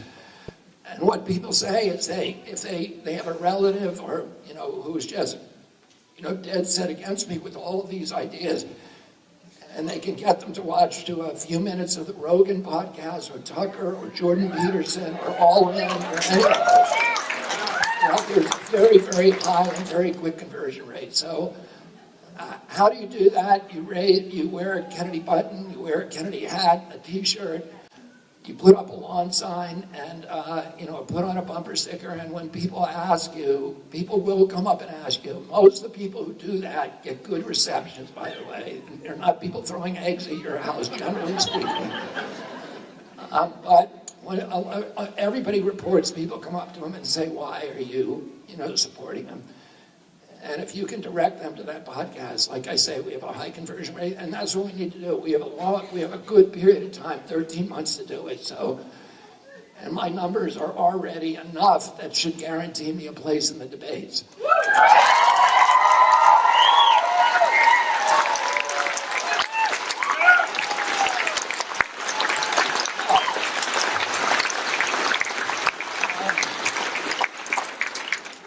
I have to drive to Knoxville now. I have to speak there in about, I think, 2.5 hours. What I try to do with these things is try to take a selfie with everybody. Now, we had a crowd this size, 600 people in Charleston, because this seems insurmountable, but we had a crowd this size in Charleston about 3 weeks ago, and 600 people we did in 24 minutes. We have a method if people cooperate. So anyways, any of those of you who want to say and take a picture, I'm going to do that right now. Thank you all, and God bless you, and I will see you the next time that I come to Asheville.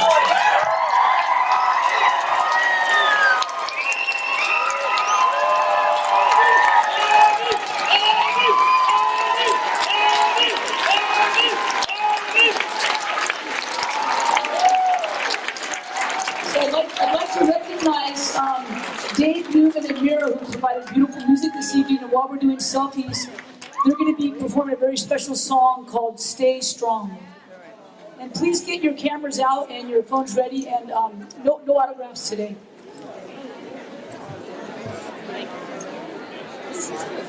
I'm going to be puppies.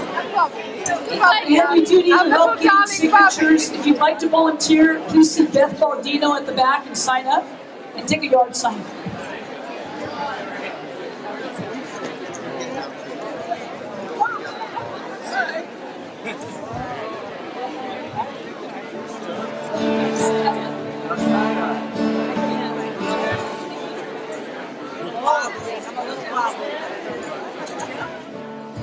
The grace of God bless man and every woman in this land. Stay strong, keep your faith alive. Whatever comes to meet us, know the darkness won't defeat us. Stay strong, keep your faith alive. Some say the end is coming. Said I soul, but I say, stay strong, keep your faith alive.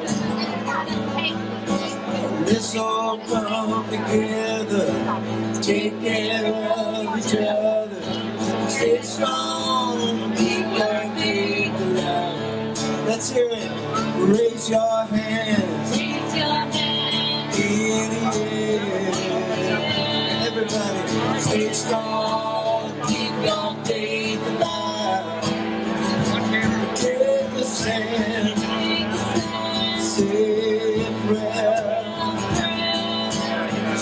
strong, keep your faith alive. Hand in hand and side by side, with our hearts open wide. Stay strong, keep your faith alive. Help others on their way, create a heaven right here today. Stay strong, keep your faith alive. Raise your hands, raise your hands up in the air. Stay strong, keep your faith alive. Take a stand,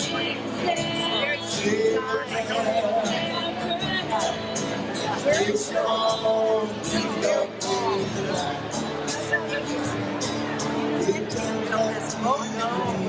Straight out.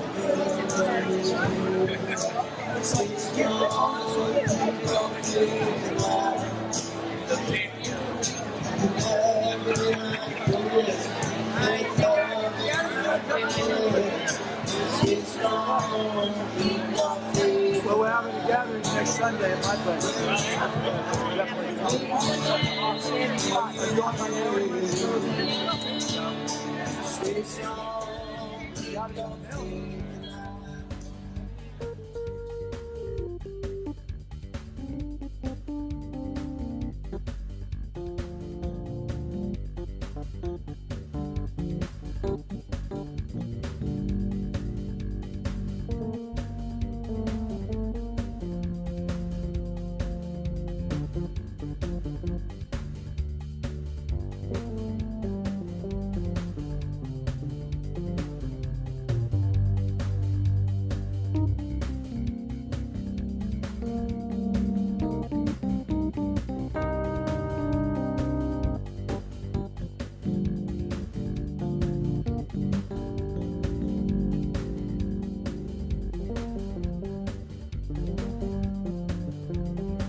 So the last podcast we did was censored and removed. To ensure social justice. Which is clearly a violation of the First Amendment. The worst thing that we can do is make the government or some other powerful entity the arbiter of what is true and is not true. We have to decide that. The Constitution is more important than the country.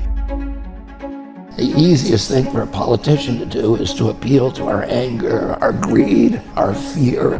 My father tried to do something different, which was to try to persuade people that they were part of a community, to get them to transcend the narrow self-interest, to find a hero inside of themselves and see ourselves all as part of a great adventure, a noble adventure. To have honesty at the center of your being and at the center of the nation, people wildly underestimate how powerful that would be. America's children are now the sickest children in the world. I'm going to end the chronic disease epidemic in this country, and that is going to be the big war that I declare. When the king and queen look over the walls of the castle and all of their subjects are fighting with each other, they go back to the dinner table and pop champagne and drink because they know they're not coming over the wall for them. And what I want to do is get everybody over the wall, and take our country back.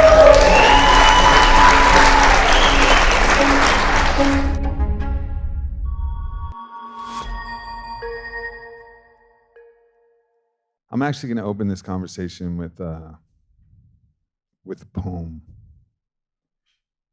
and I'm gonna insincerely apologize for being emotional today, because this really means a lot to me.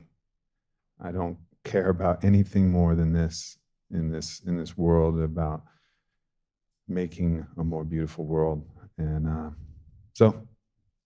Insincere apology delivered, and onward we go. I'm going to start this with a poem. Wake up, world. You've had a nightmare. The ambulance chasing somnambulism, sleepwalking through minefields of propagandized fear, a pharmaceutical daze in a pornographic, algorithmic, polarizing haze. Heralding the blasphemy, the end is near, there is no God, love doesn't work, I'm ashamed of my fuck, the game is rigged and I'm stuck. Blink, open. A new dawn is rising, the truth is returning, the God flame is burning, culture is churning, tides of empire turning, and the kingdom is here. This is your moment. Own it. Disown the bad dreams of fomenting puppets on big money strings, parroting the things of who pay them to sing. This is it. Claim your birthright to spark Christic light in the chalice of Eros, a Rosicrucian crucifixion on a cross made of love, arousing feminine waters to douse the dictators, digital and criminal, and lead all of our planet through the long, dark night. Wake up, world. You're asleep in mother's bed, and the house is on fire. Sound the alarm, ring Revere's bell, gather the warriors large and the small. Dare to have hope. Elope with the possibility that the proclivity to habituated hate is not our natural state, but has been manipulated, enculturated by forces who forgot what source is.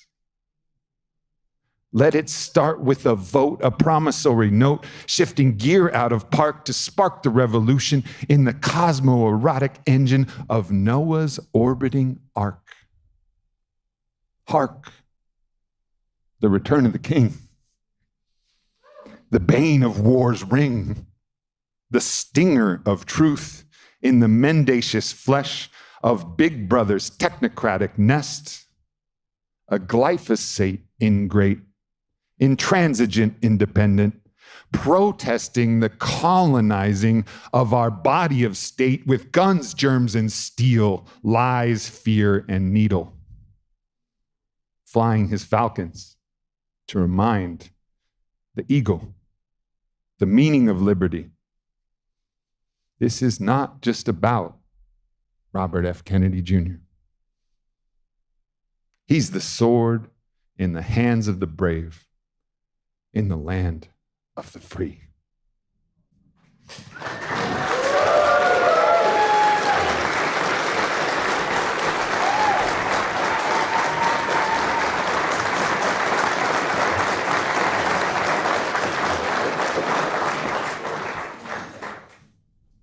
Well, Bobby, here we are. Do you have a microphone, or you got a clip mic? I think you need a projection mic, right? To get on the house sound. Oh, it's in your seat. You got a mic here. Yeah. All right. Here we are. So the last podcast we did was censored and removed from YouTube. And that was really a clear sign, because there was nothing on that podcast that we talked about. I didn't even know you were going to be president. You were going to run for president then. Whoops. Sorry. Sorry for that prophetic slip. But I didn't know that then. And we just talked about things. We talked about your life. We talked about, and every single thing you said was backed up by a study that you had. And you were very, very I would even say conservative, even with the things that you were saying, because everything was just backed by, no, this is what I believe. I even opened up possibilities for you to overreach what you actually could ground in the facts of what you knew. And still, it didn't matter. They pulled that down. So this podcast may suffer the same fate, but this problem is what I'm pointing to, is that when speech is not free and when things become censored, we lose our ability to make sense of anything. Like censorship erodes our sense-making capability. And I think that's something that's really present right now is everybody's trying to censor and ban people from speaking. And that to me seems like a big problem.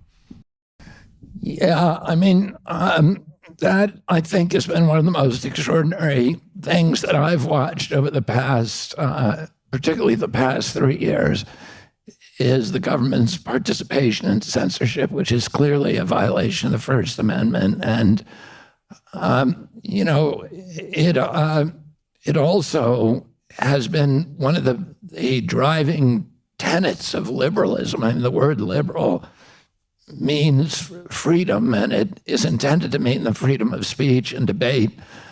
The framers of the Constitution put it into, you know, Hamilton said, we put it into the First Amendment because it's the most important. Freedom of expression is the most important right, because a government that can censor its critics has license for any kind of atrocity. And during the pandemic, we saw that they tried out freedom of censoring speech at the beginning, and then they went after all of the other rights that are guaranteed by the First Amendment. They went after freedom of worship, which is also in the First Amendment. They closed every church in this country for a year with no scientific citation. No democratic process, no hearings, no notice and comment rulemaking, all the things that you need to do to pass a rule in government. They just ignored. They had one bureaucrat who's been there for 50 years and never been elected that said, okay, close all the churches, but we'll keep the liquor stores open. And it was, you know, nothing made any sense that they were doing. And then they went after freedom of assembly, also in the First Amendment, which by telling us to social distance from each other and making it actionable if we got too close to each other, if we actually assembled. Then they went after freedom. They went after the Fifth Amendment guarantee of property rights that says the government can't take your property without due process and just compensation. They closed 3.3 million businesses without due process or just compensation. And they went after jury trials, which the Seventh Amendment says, no, very simple, no American shall be denied the right of a trial before a jury of his peers in cases or controversies exceeding $25 in value. And yet they made a rule that you can't sue a corporation that is involved in any countermeasure. So a pharmaceutical or a hospital association or a doctor who gives you a product that hasn't been tested or that is experimental and compels you to take it, which is illegal. And no matter how negligent their behavior, no matter how reckless they were, no matter how toxic the ingredient or shoddy the manufacturing process or insupportable the testing, and no matter how egregious your injury, you have no right now to sue them. And there is no pandemic exemption in the United States Constitution. And by the way, the framers of the Constitution knew all about epidemics. There were two epidemics during the Revolutionary War.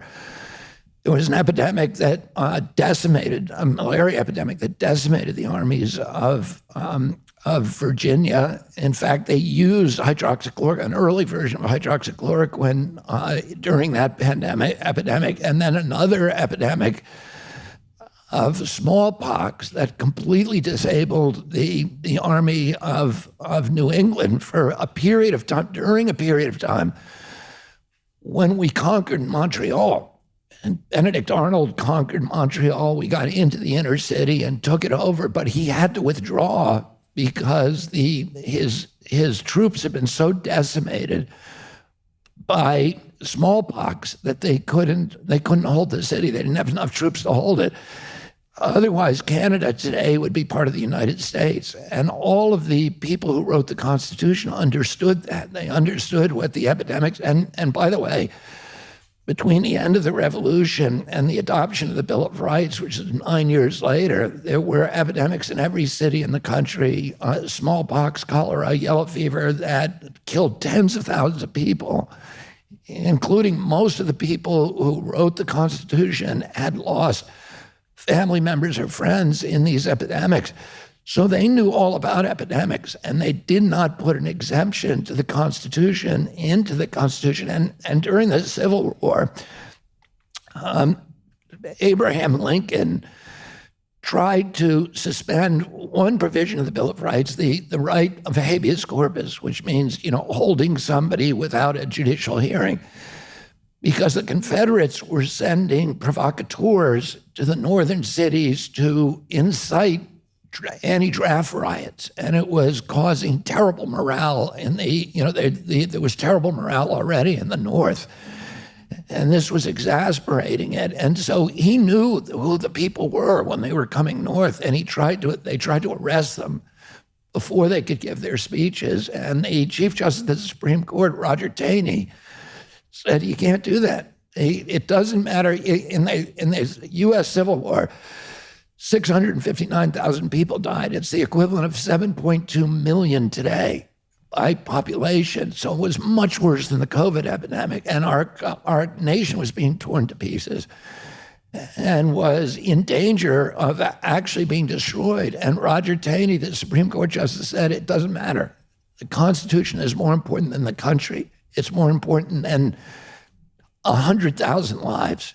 The Constitution is, and he upheld it, and he made Lincoln release all the Confederates.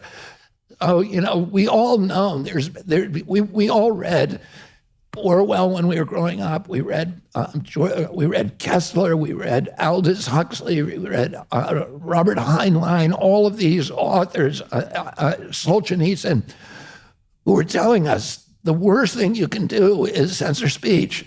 That is the first step. The next step is this slippery slope into totalitarianism.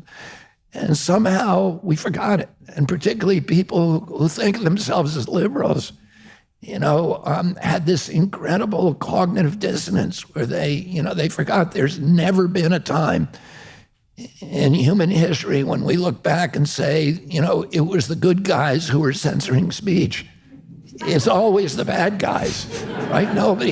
There's no time that we think, oh yeah, those guys were doing the right thing. They were stopping people from talking. But all of that was just forgotten during the pandemic, and it shows the capacity of governments to use orchestrated fear to disable the capacity for critical thought, in all of us. And, ultimately, if you can't do critical thinking, you can't have democracy for very long. Do you...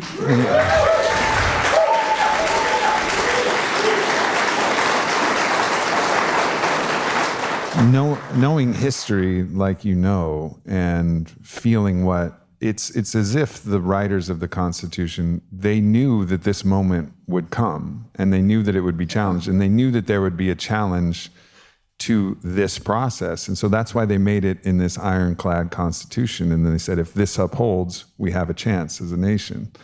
And I just wonder if you sometimes muse about those writers of the Constitution just thinking about oh yeah, this is why we did it.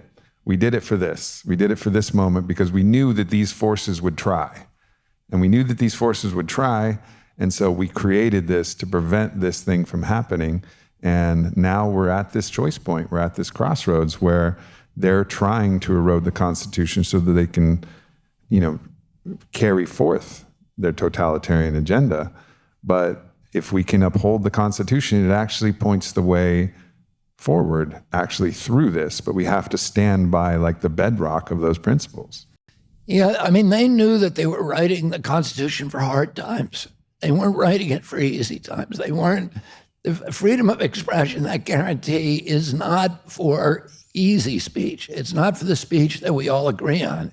It's for the speech that nobody wants to hear. That's what it's there to protect. the things that are unpopular, that nobody wants said. That's what that guarantee is for. And I remember in 1977, when the American Nazi Party decided to march through a Jewish neighborhood in Skokie, Illinois, where there are a lot of Holocaust survivors in that particular neighborhood. And that, the ACLU, everybody was appalled. Everybody's horrified by their message.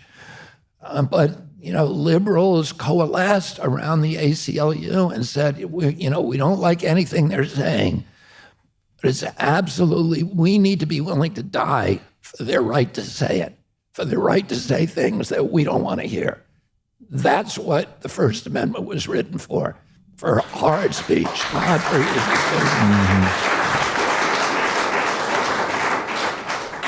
Sense making is becoming increasingly difficult with the way that information is being distributed. Is there anything that you see when you become the president, or anything that you see even now, that is like, how do we help what you could call the epistemic commons, how people can make sense about things?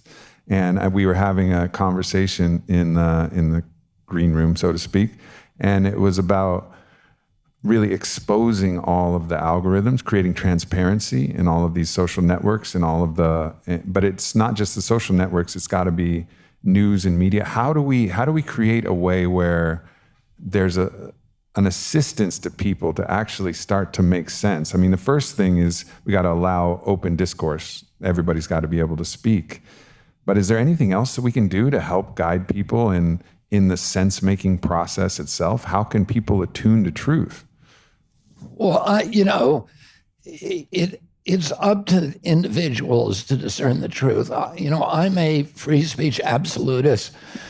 I think we're being orchestrated right now to think that misinformation is this terrible threat to our society. I'm never worried about misinformation. Justice Brandeis said that the remedy for bad information and misinformation is more information. It's not, censoring people. It never works. The people who tried to censor, speech that was critical of the medical processes during and the countermeasures during the pandemic were not convincing people that the orthodoxy was correct. They were instead fomenting tremendous anger and a mistrust of government in general. And, it's interesting what happened to this country, because when I was a kid, people trusted the government and they trusted the media. And why did they trust them? Because the government was trustworthy and the media was trustworthy too. And a couple of things happened. One is that in May of 1960, when I was a kid, the American people could not imagine that their government would lie to them. It was inconceivable to most of us. And then in May of 1960, which is 5 months before my uncle was elected, the Russians shot down a U-2, which is a high-altitude spy plane over Russia, and then complained internationally about the Americans were spying on them. And Allen Dulles, who was the head of the CIA, told Eisenhower, they can never prove that we did it, and so you should lie about it. And Eisenhower is very reluctant, and he also said the pilots of those planes, those were CIA planes, they weren't Air Force, they were flying out of the Yasui Air Force Base in Japan. And nobody knew about them. As far as the world was concerned, they didn't exist. And Dulles told him to lie about it, and he also told him the pilots of those planes were highly trained and that they were trained to kill themselves.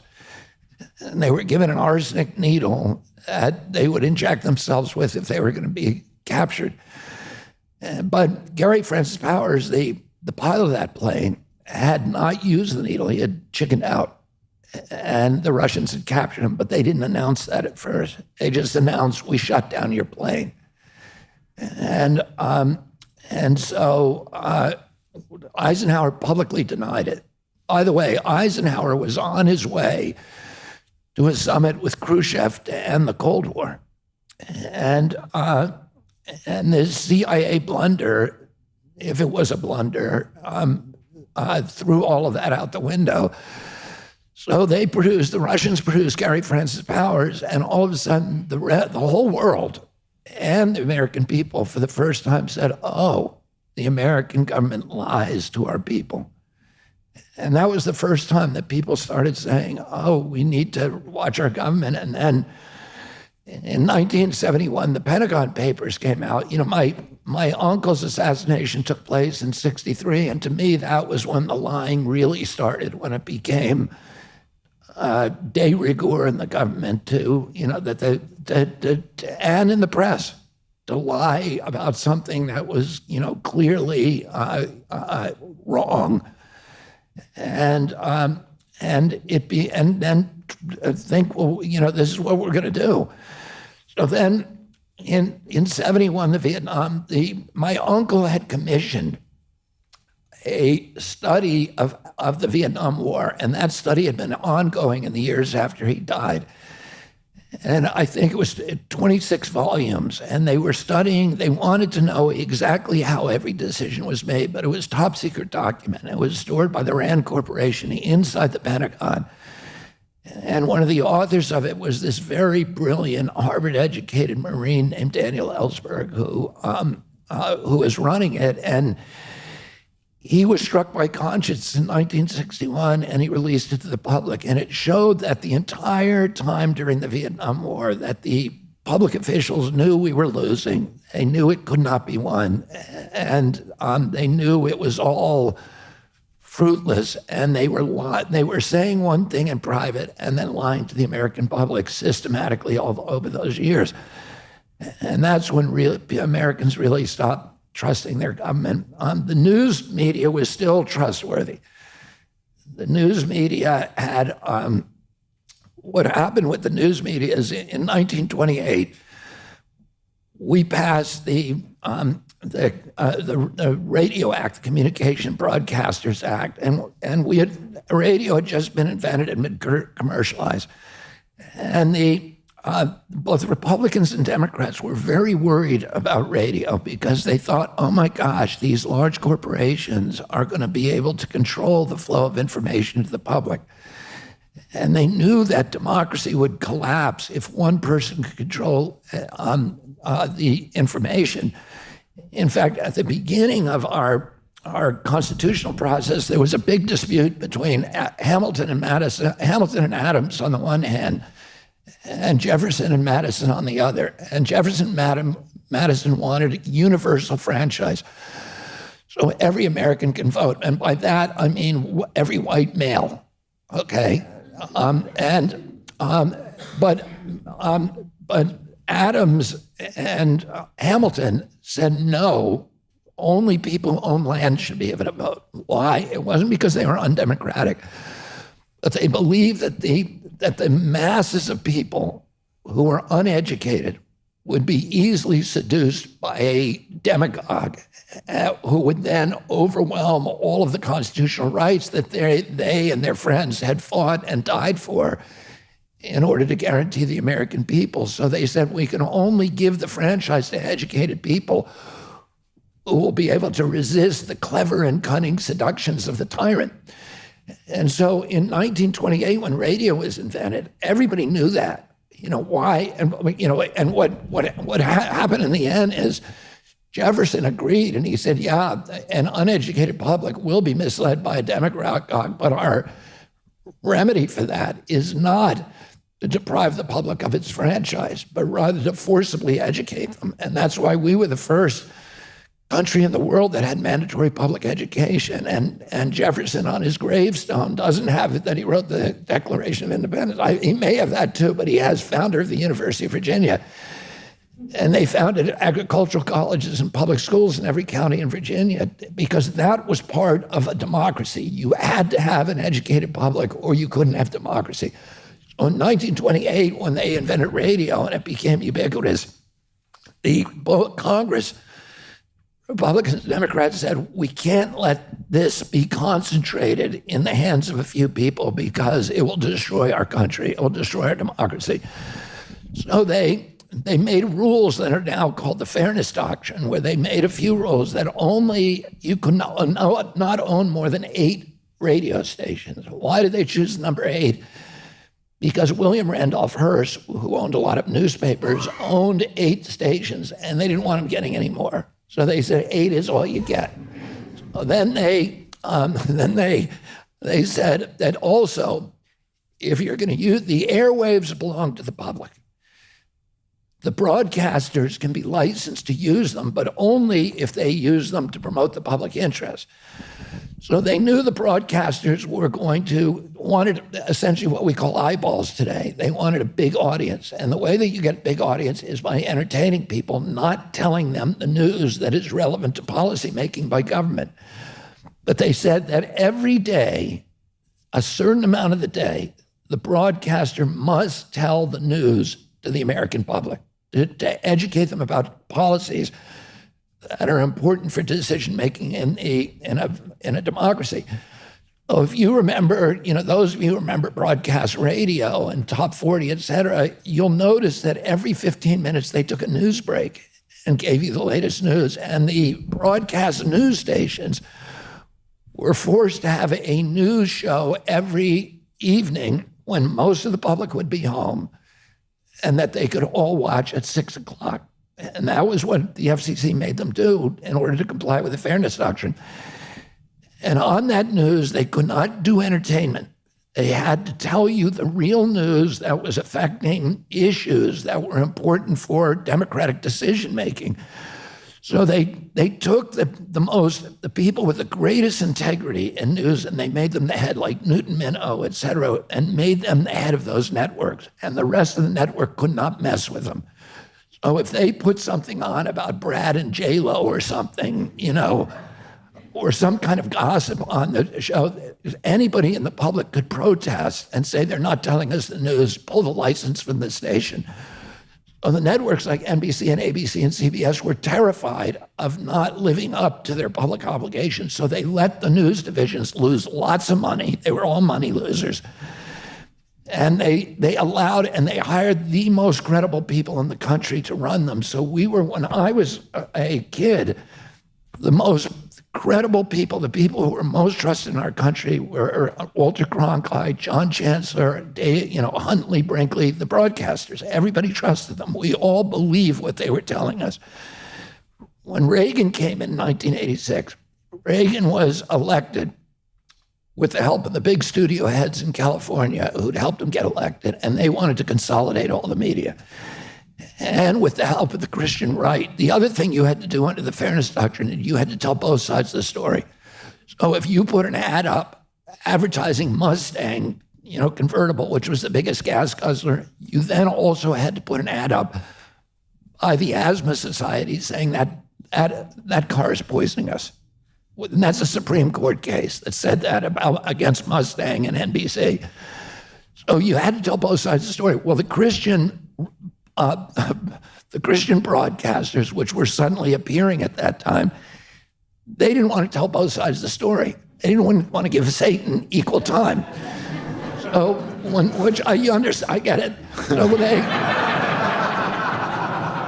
So they went to Reagan. They said, let's abolish the Fairness Doctrine. And he had the power to do that because FCC was enforcing it. So they got rid of it. And that prompted this giant consolidation where now there's 5 companies that own every television station in this country, every radio station, all the billboards, all the newspapers, and most of the large internet content providers. So there's 5 guys who are deciding what you hear is news. And then the news divisions became profit centers. The directors of the division of the bean counters, the big broadcasters, told the news division, you don't get a free ride anymore. Now you have to earn money. And so they switched to airing entertainment and violence and pharmaceuticals, whatever they needed to do to sell advertising, which is to make themselves pharmaceutical advertising propaganda vessels and, vessels for oil companies, for war, whatever it is. And so the American public, it gradually dawned on us, they're not telling us the truth anymore. They are propaganda vessels. The internet comes at the same time, and people start looking for other sources of information. And it's not because, we're all crazy. It's because we know the government is lying to us, and the mainstream news is lying to us. Oh, people say to me, we've got this big problem with misinformation on news. We have a big problem with misinformation on broadcast network. Why isn't anybody looking at that? And so this is a long answer, much longer than you wanted or expected, about how do we get to the truth. And to me, you get to the truth through the truth ultimately has to be annealed through the furnace of debate. And, and it has to be, it has to be now reached with some kind of consensus. We need to hear everything. We can't start censoring things. It's not a perfect system. No system is going to be perfect. The worst thing that we can do is make the government or some other powerful entity the arbiter of what is true and is not true. We have to decide that, and we have to decide it through a multiplicity of voices. The First Amendment protects lies. It protects misinformation. It protects malinformation. It protects disinformation. It protects all information, whether it's true or not. Something that's true is equally worthy of First Amendment protection as false. And it's up to us as citizens in a democracy to study and discern the world around us and work on it and research and figure out things for ourselves. Oh. That's it.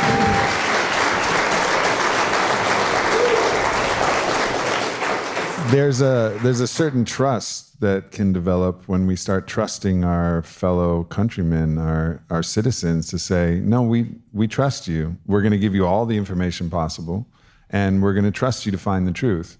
And it's like there's this kind of coddling nature of this whole idea of which these people aren't smart enough to discern anything. So we have to filter it for them. It's like this devouring mother kind of concept, this big brother concept of you don't have the capability, you don't have the intelligence to discern the truth. So we have to ban this, we have to censor this, we have to.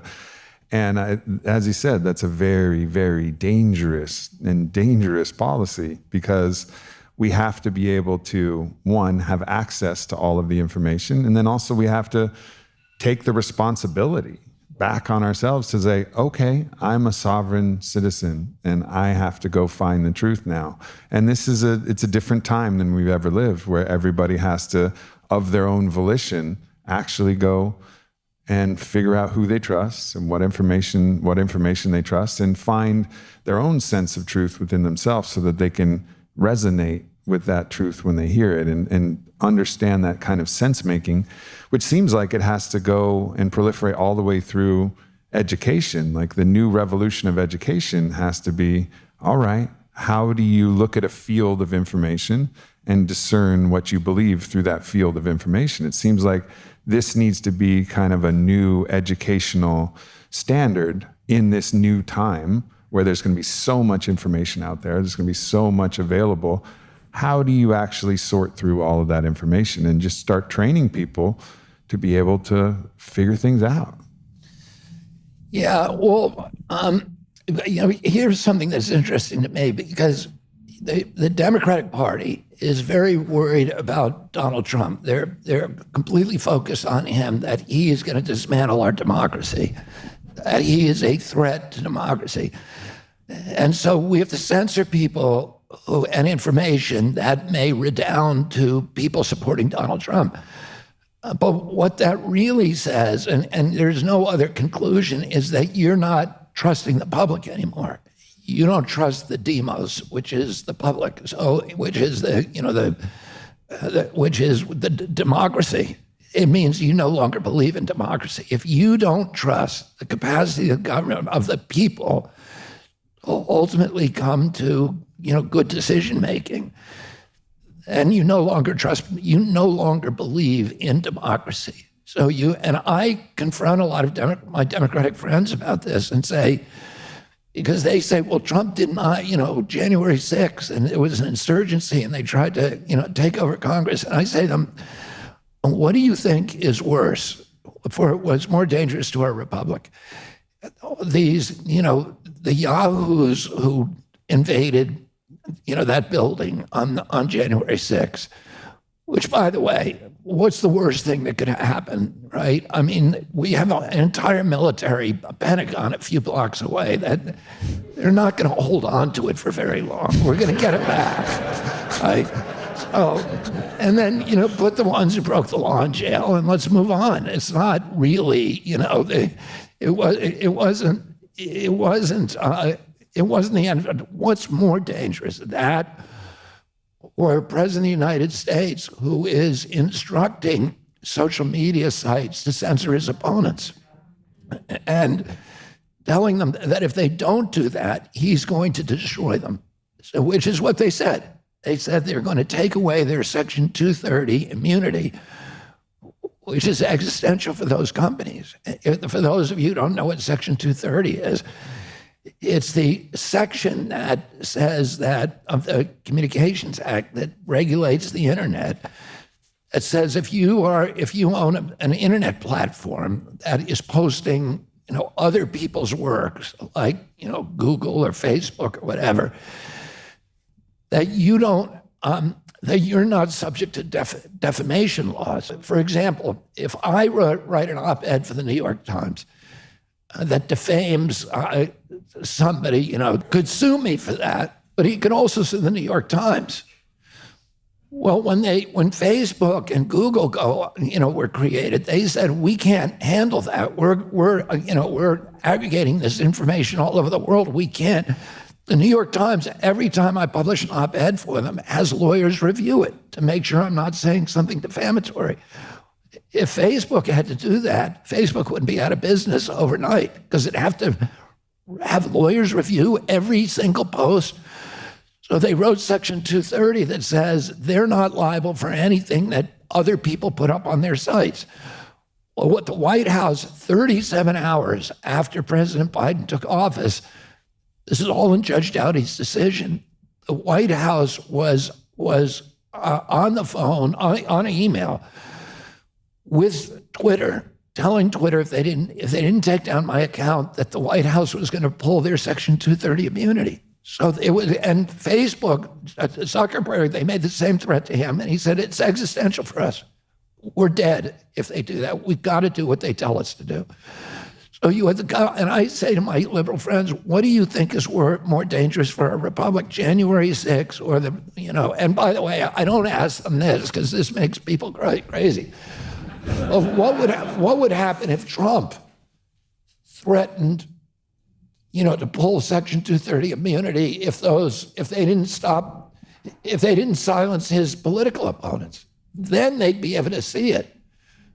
But they can't see it. And I talked to Democrats about this, and a very good Democratic friend of mine said, maybe we can't afford to have free speech in this country anymore.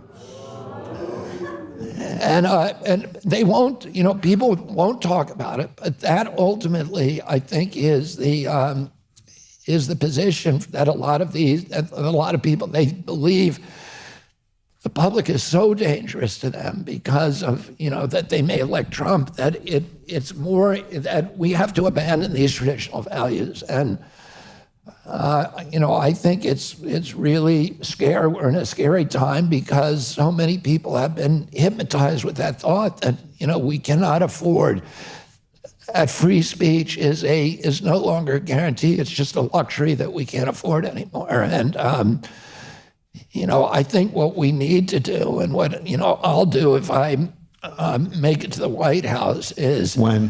When I make it to the White House, is begin reinforcing a lot of these, these core ideas, re-educating the public about the core ideas that make our country unique and make it, the exemplary nation of the world. And the number one of those ideas is we have to be an exemplar of free speech. What I'd been talking to with Aubrey, I had dinner last week with Jack Dorsey, and I said, who was the founder of Twitter, and I said to Jack Dorsey, how would you solve this issue about the people being manipulated by the algorithms and shadow banned and everything else? And he said the best way to do that is to make the algorithms transparent and make them and give people a choice of what they want their algorithm to look like. So you can make a choice that you just want, when you do a search choice, that you want to see the top 10 articles that are the most popular, that are the most read, or that you may want to see the ones that are most read by Republicans, or the ones that are most read by Democrats, or the ones that emphasize science or anything else. And you can choose from 100 algorithms, but you know exactly what that algorithm is to do to your account, so that you're still being manipulated, but you're self-manipulating. And you know how it's happening to you. It's not being done by hidden hands through deception. And I said to him, that's, actually a great idea.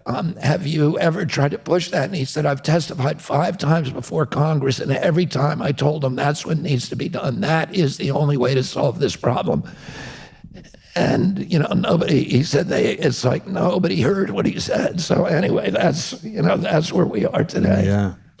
I want to talk about an issue where it's another condescending attitude that people have, where we can't trust the people to know this truth. And I think, as far as my understanding, your uncle was actually pointing to this as well before he was assassinated, which was overturning and making public the documents and the information about what are now called UAPs. They used to be called UFOs, right? And there's a big movement going on where people are now testifying, and it seems like this is becoming an issue that could actually be present during your presidency. And it's one of those things where if there are, and if there were, and which many of us believe, I think the majority in polls actually believe that these phenomenon are real, and there's many people who I know who have experienced these phenomenon, then is it, like, how far does truth extend in those situations? It seems like my proclivity would be, look, we got to trust the people with the truth. And if these things are happening and these things are real, tell it plainly, tell it honestly, don't spin it, don't use it for advantage, but just trust the people to be able to hold this information. But that seems to be not what the Pentagon and not what the government is really willing to do, even when they're being pressed by some other aspects of the government to, like, all right, well, give us the information. We're in this interesting time. Have you thought about what you would do with that particular situation?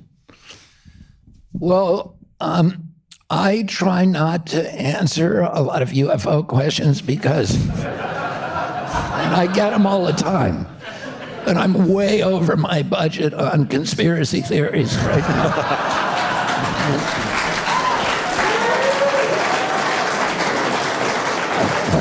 I understand. I don't want to walk into like an obvious trap, which is, but I mean, just generally speaking, I think the government and democracy is inconsistent with secrets. The government everything should be revealed. There's now 1 billion documents that are classified or billion documents that are classified as top secret. How could that possibly be? Well, I mean, beginning with 5,000 documents related to my uncle's assassination, which is illegal for them. The JFK Assassination Records Act required them to release all those documents by 2017. President Trump, when he ran, promised that he was going to release them all, and then for some reason didn't. President Biden, when he ran, promised that he'd release them all and then didn't. And I don't know what they're saying to them that is convincing those presidents not to do that. But virtually everybody who was involved in my uncle's murder is dead now. And so the only reason that I can imagine for them not releasing those documents is for institutional self-protection. And that is not a good reason in a democracy. We need to know that, these are some of the seminal lies that sent us down this path toward domination by the military-industrial complex in our country. And if we're going to walk that back and, reclaim our idealism in the country, we need to go back and find out what really happened. So, I don't like any secrets, and my uncle was against secrets. My father was against secrets. They're toxic for democracy. And if we really got Velcro from people from other planets, we should know about that. Yeah, I mean, and that's the meta principle that I was talking about. It's not like, do you believe in UFOs or whatever, but it's like the meta principle is we got to know, right? Yeah. Like, we got to know. Whatever's there, we got to know. We should, that seems like it's essential for us to be able to navigate. And it's this continual condescending attitude of, oh, you can't handle the truth. It's like that you can't handle the truth. You couldn't, everything would go crazy if you handled the truth. But what's causing this country to go insane is all the manipulated and calculated truths that some mind is trying to figure everything out. Just trust being honest. That's why I trust you, honestly. That's why, after the first time we met, I said, I'm all in. I give you my word and I give you my sword. And I would fucking die by that, for real. And why? It's because I trust you're honest. I trust you're honest. And that's what matters. It matters that you're honest. You know what I mean? And whatever the issue is, it doesn't even matter. But to have honesty at the center of your being and at the center of the nation, people wildly underestimate how powerful that would be to actually start to heal so many of these problems that we have. It's just come from honesty, which includes humility, which includes the admission of things that I don't know. But be honest about this instead of just trying to get people to believe something or hide something. We got to get back to old school values, like be honest, trust your people. Yeah, I mean, my dad, ran, he was in many ways in the same position I was. He ran in 1968 against a president of his own party, Lyndon Johnson, and he ran at a time of war. He ran against a war, the same as I'm doing. He ran at a time of enormous division and polarization in our country. It's hard, as bad as we are now, we were almost as bad then. We literally had the military killing students, shooting student protesters on campuses. We had 157 cities burned, in the summers of 67, 68. We were on the verge of a civil war at that time, and my father ran to try to heal our country. He ran because he didn't think he could win. He was running against not only a popular president of his own party, but he was also running against all of the people who had been with him 8 years earlier when he ran my uncle's campaign, his brother's campaign. Were against him. The big city mayors were all against him, including Mayor Daley, who played a critical role in 1960. All the labor unions, the only labor union he got was the UAW. They'd all been with him in 1960. On the campuses, the students were mainly against him. He said McCarthy had all the A students and he had the B and C students, but they were, because my father would not agree to draft deferments. He didn't think people should be able to, by going to college, should be able to get a deferment from the draft, and that's why most of that generation was in college. The people who had, the big city papers, the New York Times, the liberal media was all against him. And the people who he had brought to power in 68 with the New Frontier, or in 60 with New Frontier, were all working for President Johnson now. So he had nobody except for the very disenfranchised, poor in our country. And it freed him, the idea that the impossibility of him being elected freed him to tell the truth. And so he went around the country and he told people that things they didn't want to hear. He was at Creighton University in Nebraska, and the students asked him, will you support our draft deferments? And he said, no, I'm not going to, because 45% of every paratrooper unit in Vietnam is black. And, you know, I got 9 or 10 kids, and I can get them all into college. I shouldn't be able to buy a deferment from serving your country. They booed him, and then at the end, they gave him a standing ovation. He talked to, in Nebraska, to medical students and told them, they asked him, who's going to pay for your health care program? And he said, you are. And they booed him, and in the end, they gave him a standing ovation. He, in University of Alabama, which he had forcibly integrated 5 years earlier, was sending 16,000 federal troops to get 5 black kids into that university. He gave a speech on civil rights, and he was given a standing ovation in Watts. A tremendous hostility toward the police. He talked about the importance of being law-abiding. And the day he died, he won the most rural state in our country, South Dakota, and the most urban state, California, the same day. And he had succeeded in bridging the gap in our country. And when the last day, you know, that I was with him was the day that we buried him, and I was with him when he died. We brought him back from California, where he was shot, to New York, and waked him at St. Patrick's, and then brought him in a train from Penn Station, New York, to Union Station in Washington, D.C., and it was supposed to be a 2.5-hour ride. But it was 7.5 hours, because there were 2.5 million people on the train tracks. And it was a cross-section of the entire American experience. It was in each of the train stations, in Trenton, in Newark, in Baltimore, in Philadelphia, Wilmington, and Baltimore. There were 10,000 blacks, and they were singing the Battle Hymn of the Republic, which they had sung when Lincoln had died. And we could hear them. You know, we crawled through those train stations at 1 mile an hour, and could hear their voices. And then in the rural countrysides, there were every kind of American, whites, people in military uniform, Boy Scouts standing at attention.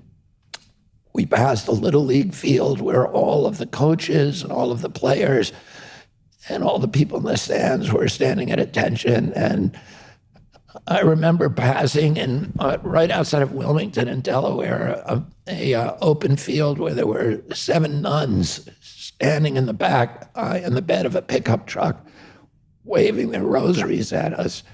And there were hippies and tie-dyed people in military uniform, blacks, whites, rabbis, priests, nuns, up and down the track. People holding signs that said, "Goodbye, Bobby," or "Pray for us, Bobby," holding American flags, mothers holding their kids up. And then we got to Washington. My father and Martin Luther King had died two months before. My father and him had been working on a final campaign together, which was called the Poor People's Campaign, to bring all the poor people to Washington and keep them there until they ended the war and restarted the war on poverty.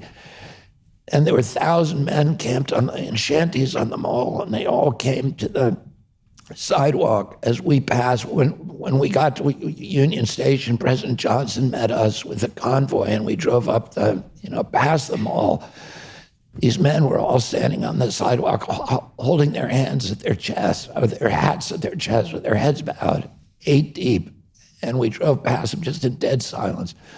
We drove past them up the hill at Arlington and buried him next to his brother under a little stone. And I saw 4 years later, I was studying at college. I was 14 years old at that time. I was studying in college in Boston and studying American politics.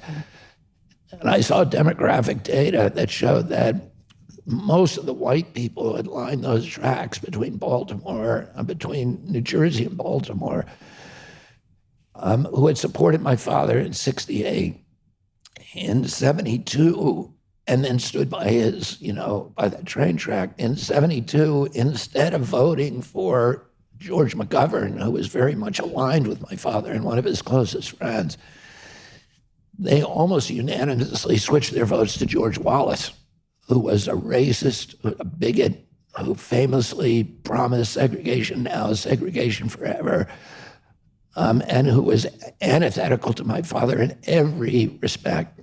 And it struck me then, and it occurred to me many times since, that every nation, like every individual, has a darker side and a lighter side.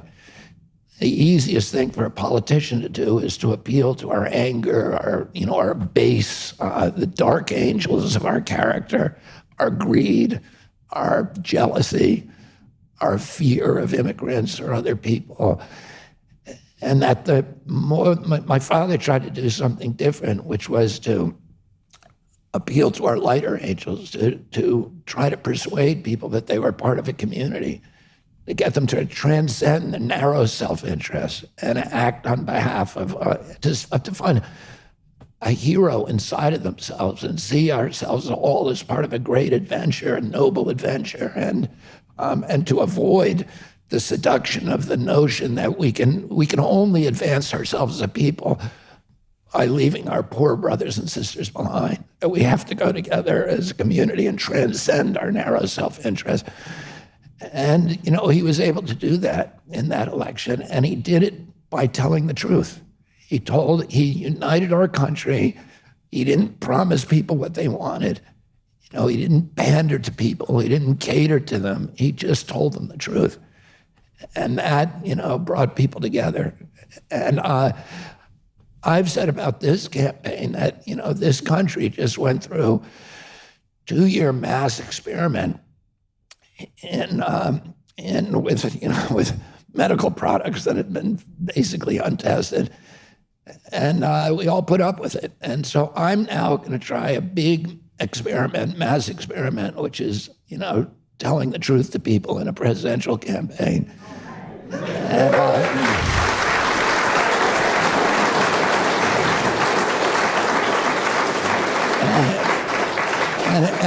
And if there's an appetite for that, then I will be president in 2024. So. Let's go. Let's go.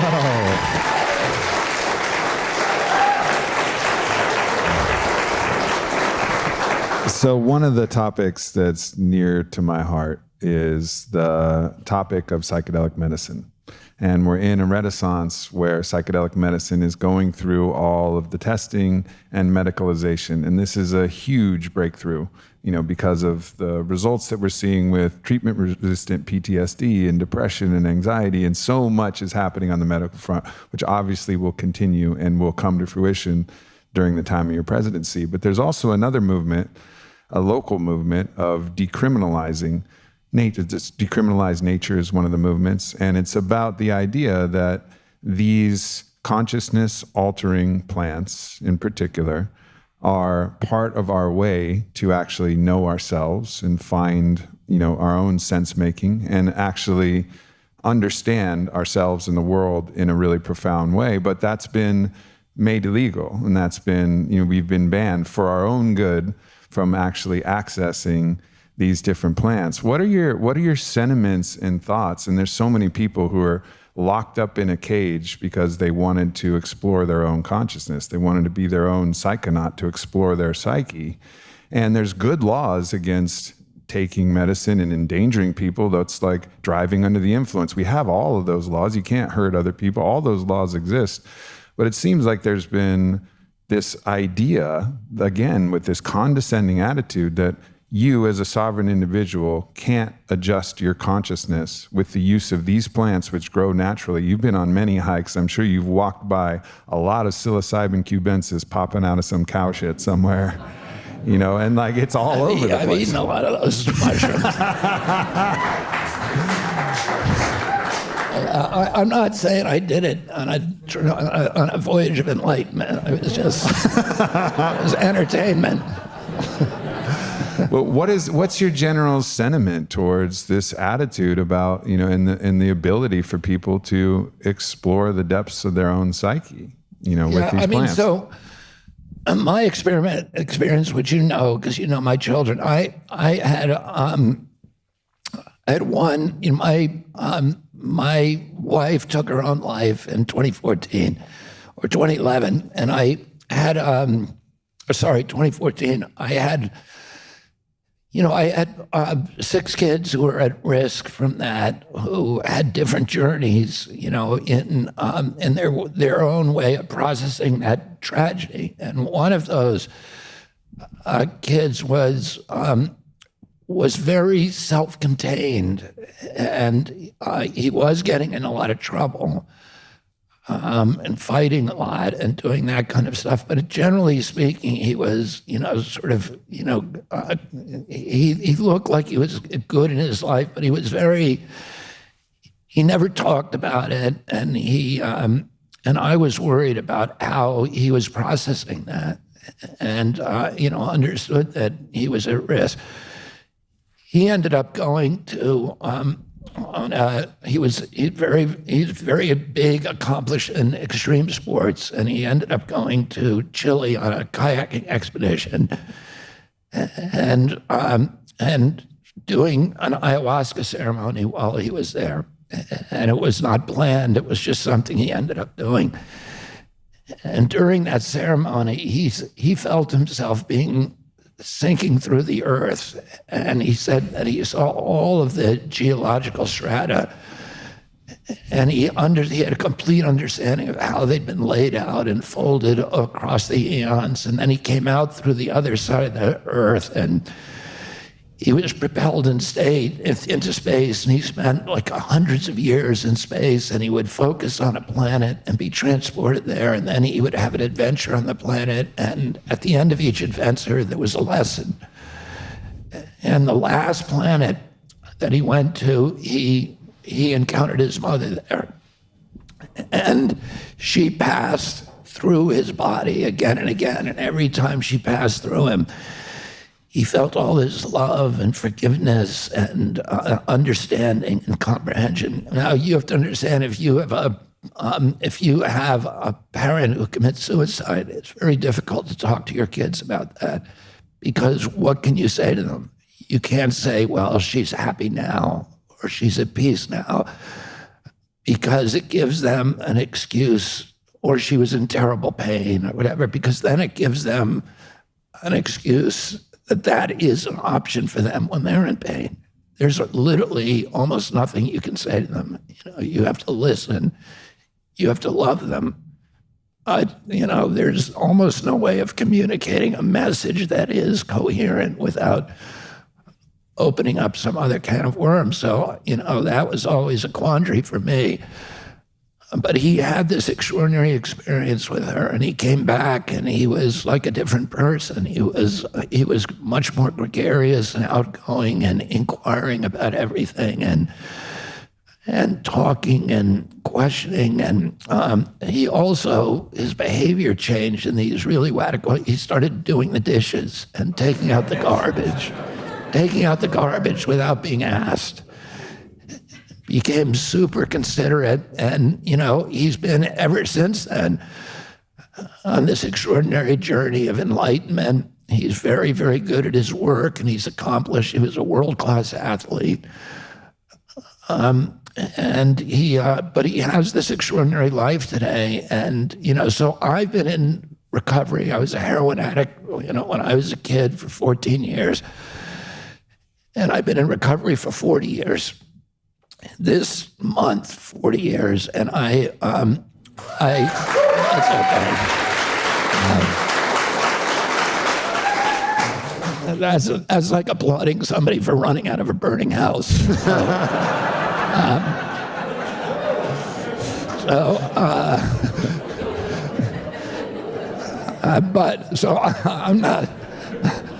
I'm not somebody who says, drugs are the answer. I'm not that guy. I'm like, you can't be reaching outside of yourself to fix something that's wrong inside of you. You have to find, another way to do that. But with his experience, and then with many, many other people that I've seen since, I've seen these miraculous transformations that have taken place with psychedelic drugs. And I think it's, I think the pharmaceutical industry doesn't want us using them.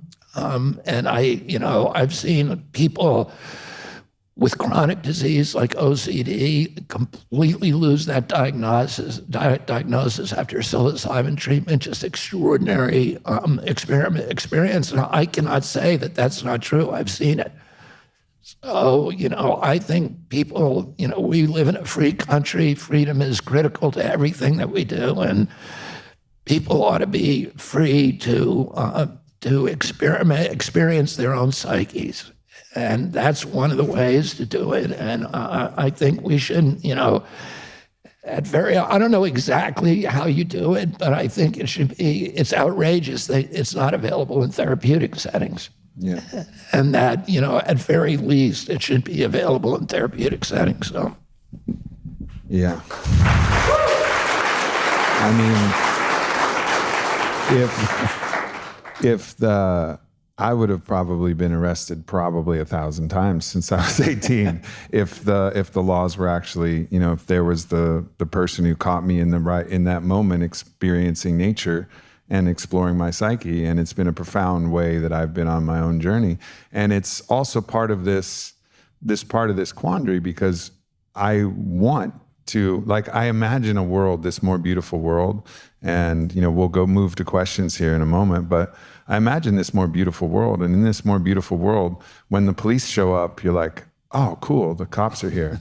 I feel safer, but for that to happen, the laws have to be sound, and the laws have to be saying, if you're in your home and you're doing an ayahuasca ceremony or a mushroom ceremony, or you're having, smoking some cannabis and listening to music. Now, obviously, cannabis laws are changing pretty rapidly, but the idea that this, force from your government could take you out of that place and then put you in a cage when you're not harming anybody at all, it's a scary reality that's just perpetrated. And I think that also does a lot of damage to the psyche, because it puts you at odds with the enforcers of law and order in this certain way. And I imagine this more beautiful world where you're excited when you see the cops. You're like, oh yeah, great. They're our servants. They're here to protect us. I love that they're here, and they're here to watch out and make sure nobody's hurting each other. Great. I'm glad that they're here. And that world is definitely a part of the more beautiful world. And I think it has to include, reevaluating some of these laws and policies that we've had kind of pushed upon us, that put us at odds with law enforcement and the government. I agree. Yeah. Well, this more beautiful world we're now at the choice point. This is it. We're here, and I don't know how many chances and I don't know how many runs we got at it. It feels to me like this is a really important one, and that's why, I'm just all in. I'm all in because I see the potential, what I see with AI and what I see with all of the challenges in Russia and China, all of these things. It's like so much stuff is going on the tech side. So much stuff is going on in the world that is destabilizing. And we're interested in this. It's like when a tsunami happens and you're not aware of a tsunami and the water withdraws, and then you're walking down, you're like, wow, look at all the pretty coral. Look at all this, AI generated art. This is amazing, fantastic. And everybody's exploring the coral and this is great. But they don't know that the tsunami is coming, right? And there's a tsunami coming from many directions. And what I see the way I see us moving through this is, yes, all of us, becoming aware, working on ourselves, like awakening our own consciousness, but also abiding in a world and a government that has principles, first principles and values like honesty and truth and the ability to listen. And the fact that you listened to your son and didn't have a idea just because you've been sober for 40 years. You didn't say, oh, I can't believe you did those drugs out in Chile. I can't believe that. No, you're like, oh, wow, I'm listening. And that's what we need to be able to navigate through. It's the flexibility. And that's something that I really see in you. And no matter what you believe now, I honestly don't even care that much because I know that you'll listen. I know that when somebody comes to you with a new challenge and a new piece of information, you'll listen to them. And that's what a real king does. As I say that as an archetype, right? The king is just an archetype, but a king is the one who listens the best to the people, just listens the best and cares the most for the people.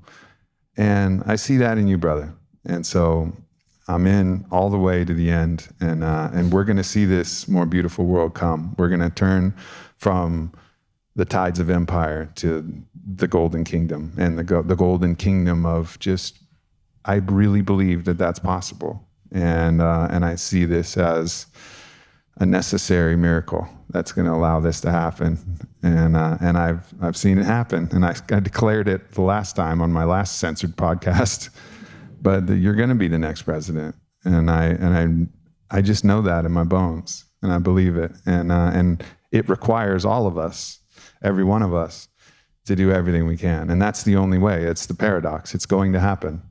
And we all have to do everything that we can because it matters now. It fucking matters now. It matters now more than it's ever mattered. I promise you, we got to do this. We got to do this. And it's not just him, but it's a big part of this. It's a big part of this. And let's come together. We're doing this for everybody too. And there's no other. It's our people. It's our people. Whoever they are, they're our people. Don't put a fucking sheep emoji on your post. No, they're not a fucking sheep. They're a person. They're a person. It's our people. Our people.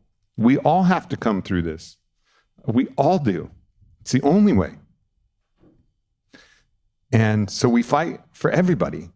Nobody's on the other side. We're fighting for life. And that's why I say all in for all life. And I made my own little Kennedy shirts to say that, all in for all life, because that's it. Shirts. It's it. It's like, we got to go all in for all life. Nobody's on the other side. Nobody's outside of the circle. We're all in this together. Even if you're fighting against us, that's fine. We're on your team. No matter what you do, we're on your team, and we're going to keep fighting. And it's just an honor to be your friend. And also, I want you guys to know that Bobby's not only is he one of the most good humans I've ever known, he's also impossibly sweet. To see that I'm getting flaming heart emojis from the future president of the United States and a kissy mouth. I'm like, yeah, that's the way it should be. Let's fucking love each other the whole way. Come on. Love each other the whole way.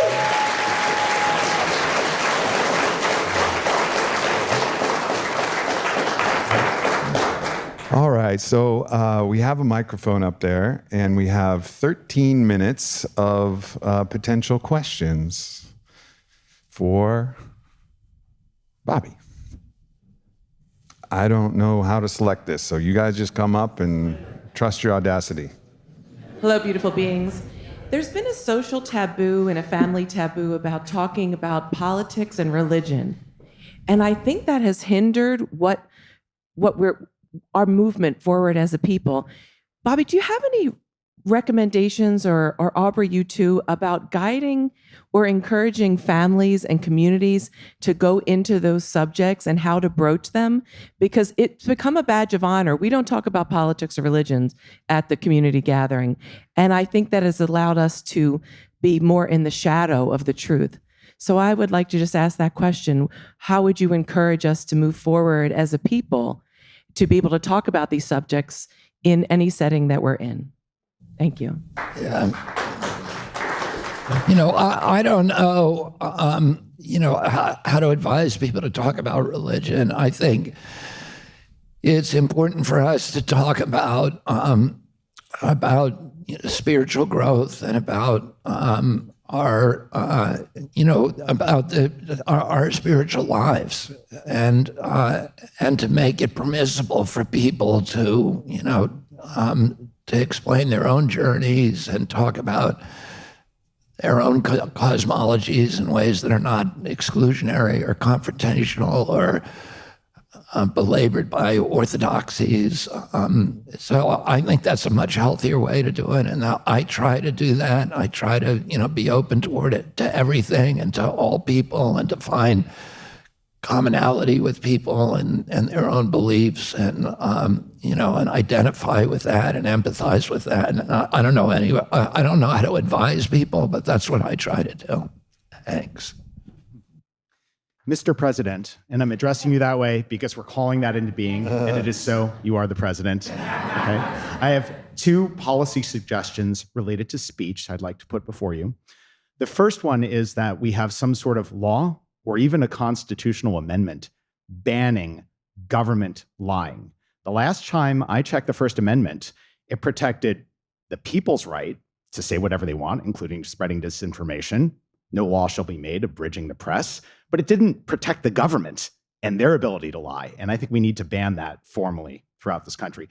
The second one is, with the 1 billion documents that are classified, would you consider declassifying all of them? And I know the usual objection to that is, well, we can't declassify this and that because we have all these agents, clandestine agents overseas, and we don't want to put them at physical risk by having their cover blown. Let's call them all home.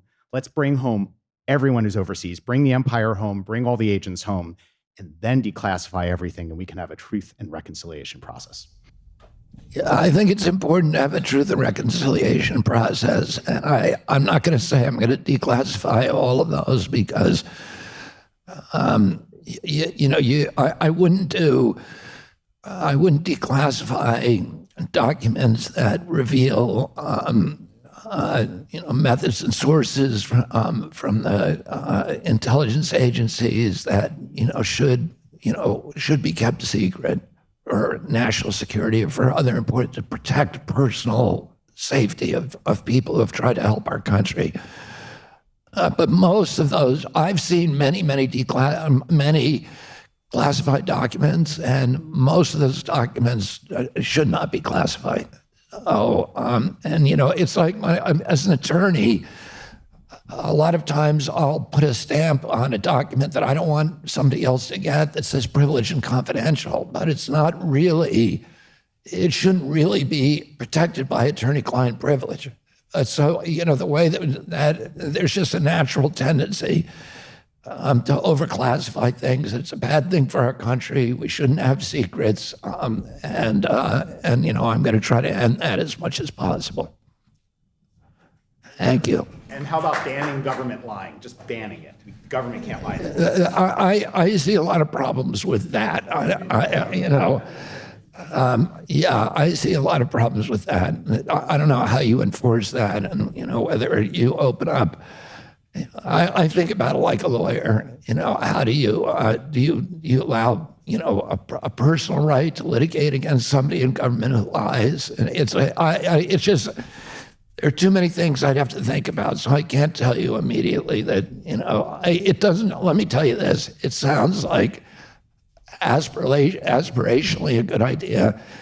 Procedurally, I do not understand in any way how you would do that. And that's how an honest answer looks, actually. That just models an honest answer from somebody, and that's proving the point. It's honesty that leads, and it's evaluation, and then thinking like, okay, what does this mean? How does this look? How do we implement this? That's why I trust him so much. It's like he's thinking about all these things. He's not just going to go, yeah, let's ban it all. And he's like, well, no, I got to fucking think about this. This is complicated, And that's the point. That's really the point. Hey, Bobby. I've been watching a lot of the Judiciary Committee meetings, and I'm just really appalled at how they treated you and how they treat each other and the bickering. And I'm wondering, do we have a buddy system? Is there some idea you have where they can start sending each other flaming heart emojis and we can actually get more done in Congress? Wait, what was the last thing you said? Well, I'm wondering if you have any ideas how to bring Congress together, how to heal the divide in Congress, because they're like children fighting every time I see them on TV. Yeah, I do not know how to fix Congress. I do not know how to do that. But I know, I know what I'm doing, with my campaign is trying to bring Americans together and find and really identify the values that we have in common, that we share in common, rather than focusing on these little issues that divide us. And you know what? What I see happening in this country is that we're being given all these culture war issues. Like the jangling keys, trans issues, and war. Let's go to war in Mexico, and issues on guns and abortion, and all the issues that are inflammatory. Or should Hunter Biden go to jail? Or Donald Trump go to jail? Or should Joe Biden go to jail, or whatever? And those are the keys that are being jangled over here, while they're robbing the bank over here. And all of us are getting screwed. So all of us are getting robbed. It seems to me that when the king and queen look over the walls of the castle and all of their subjects are fighting with each other, they go back to the dinner table and pop champagne and drink, because they know they're not coming over the wall for them. And what I want to do is get everybody over the wall, and take our country back.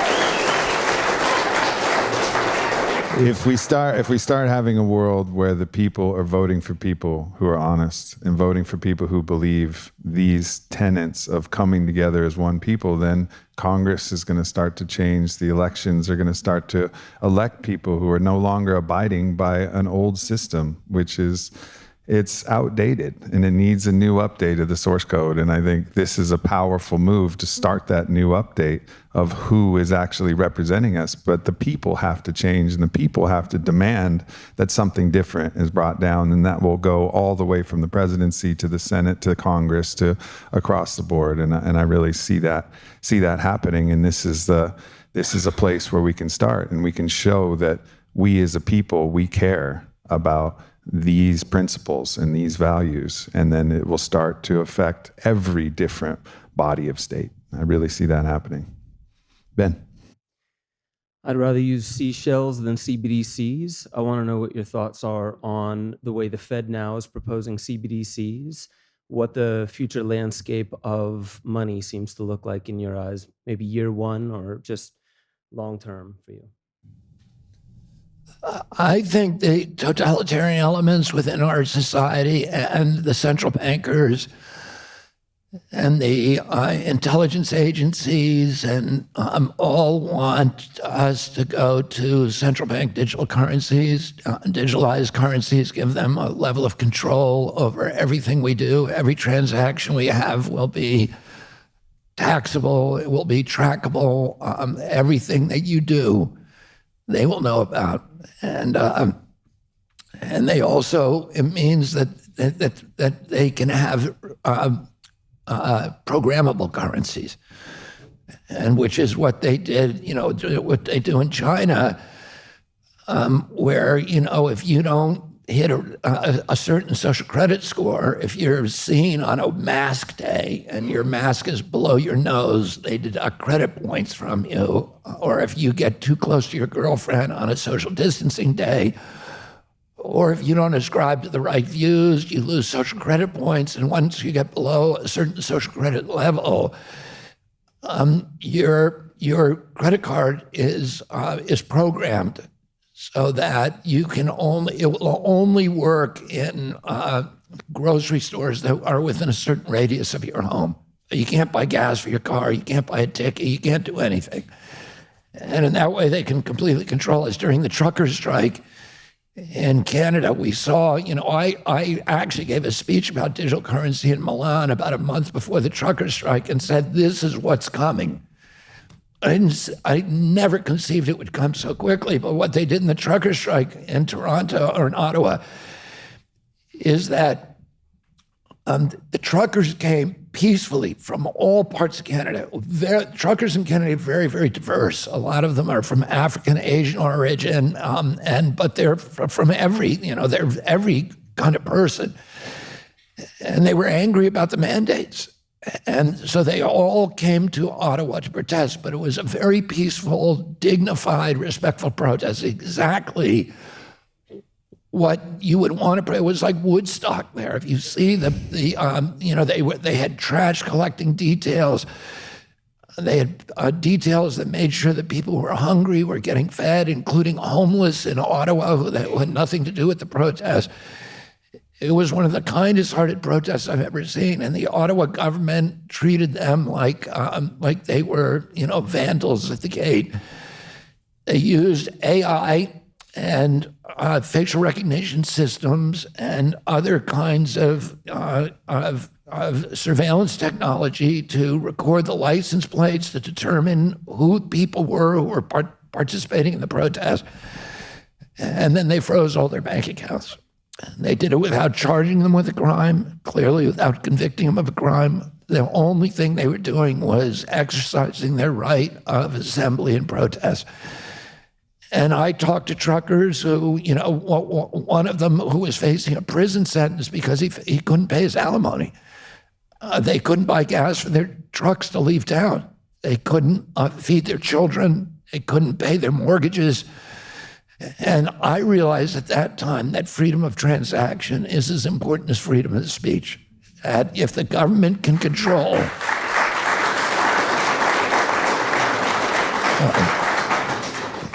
we got digital currencies, and let's say you want to buy pornography or cigarettes or alcohol or things that you don't want the whole world to know about. It's going to know about. And you're subject to all kinds of blackmail by the government. And, if you get a hotel room, whatever, anything that you want to spend money on that you shouldn't be doing, right? They're going to know about it. And that gives them a power over you, because most people are doing something that they don't want the world to know about. But any transaction you make, they will have.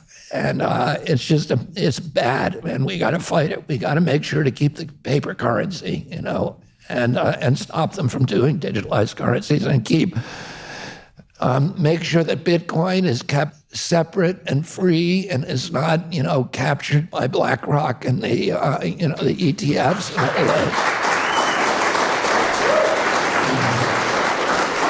All right.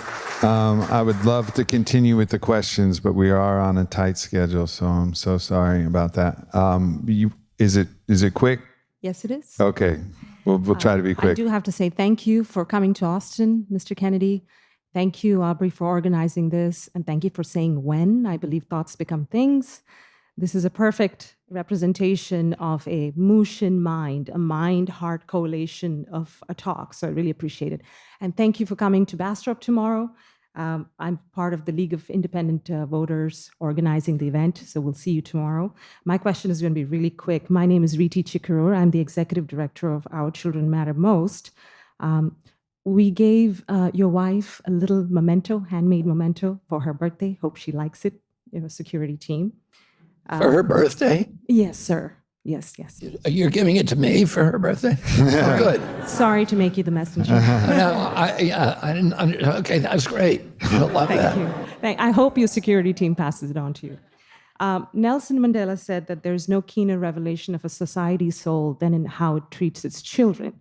So how do you believe that America is faring in how it's treating its children?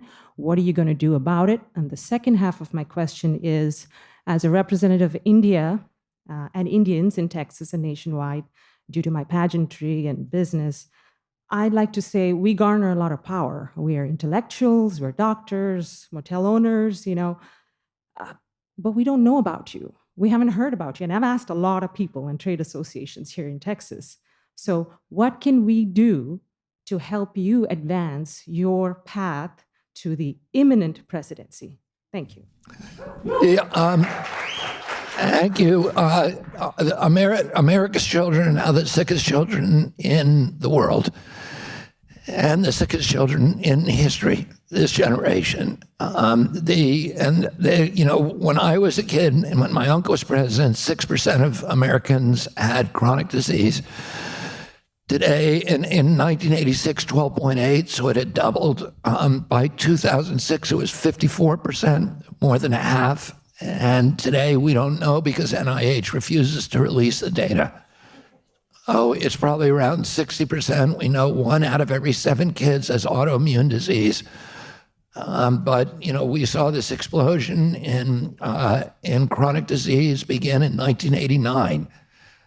We saw neurological diseases, ADD, ADHD, speech delay, language delay, tics, Tourette syndrome, narcolepsy, ASD, autism. Autism went from 1 in 10,000 in my generation to 1 in every 34 of my kids' generation. Extraordinary. These kids, are kids that are, many of them, the ones with severe autism, are nonverbal, non-toilet trained. They'll never pay taxes. They'll never serve in the military. They'll never throw a baseball. They'll never write a poem. They'll never hold a hand of a girl and go out on a date. And their parents' lives our careers are derailed. The impacts on the community were James Lyons Weiler has just published a study, a scientist showing that the cost of autism to this country, of caring for these kids, will be $1 trillion by 2030. It's going to debilitate our country. In the same year, we saw an explosion in allergic diseases. Peanut allergies suddenly appeared. And pandemic, food allergies, eczema. I never heard of anybody with these diseases when I was a kid, and now they're in every classroom. Asthma, when my brother had asthma. I had 11 siblings, 70 cousins. My brother had asthma, and he was told by his doctor, there'll never be a cure because it's so rare, nobody will ever study it. Well, now 1 out of every 8 black kids in our cities has it, and it is everywhere. Every classroom has albuterol inhalers. And then all of the autoimmune diseases suddenly appeared. I never knew anybody with diabetes. Juvenile diabetes became ubiquitous. Rheumatoid arthritis, all of these diseases nobody ever heard of in my generation. Crohn's disease, lupus. Suddenly, they're all over us. And we have the highest chronic disease burden of any country in the world. And, it's clearly caused by an environmental culprit, because genes don't cause epidemics. They can provide the vulnerability, but you need an environmental toxin. And, why don't we know what that toxin is? It can only be a few things. There's only a few things that happened in 1989 that you can point to that became ubiquitous, that became, that affected every demographic, from Cubans in Key Biscayne to Inuit in Homer, Alaska. And there's only about 10 or 11 things it could be. And we don't know the answer to that because NIH won't allow anybody to study it, because at the end of that breadcrumb string is somebody very powerful. Our children are our future, aren't they? What? Our children are our future, aren't they? So how is your platform going to Well, address we that? are going to have to wrap this up pretty soon. So thank you so much for your question, and thank you for answering that. Clearly, what you're saying here is we need to look honestly, look beyond the lenses and the locuses of power, and figure out what the real truth is here, and then really show up to serve our kids. I can tell you that my first day as president, I'm going down to NIH, and I'm going to say, we're going to give infectious disease. We've studied a lot, And we're making a lot of these little bugs with gain of function, and we're going to give it a break for about 8 years. And we're going to start focusing on chronic disease. NIH has a $42 billion annual budget, has 56,000 scientists at universities and research centers all over the country. And it's funding them to do things. And unfortunately, what it's funding them to do mainly is to develop pharmaceutical drugs for the industry. That's the biggest incubator of new pharmaceutical products. For what purpose? Mainly to treat chronic disease, which they have caused.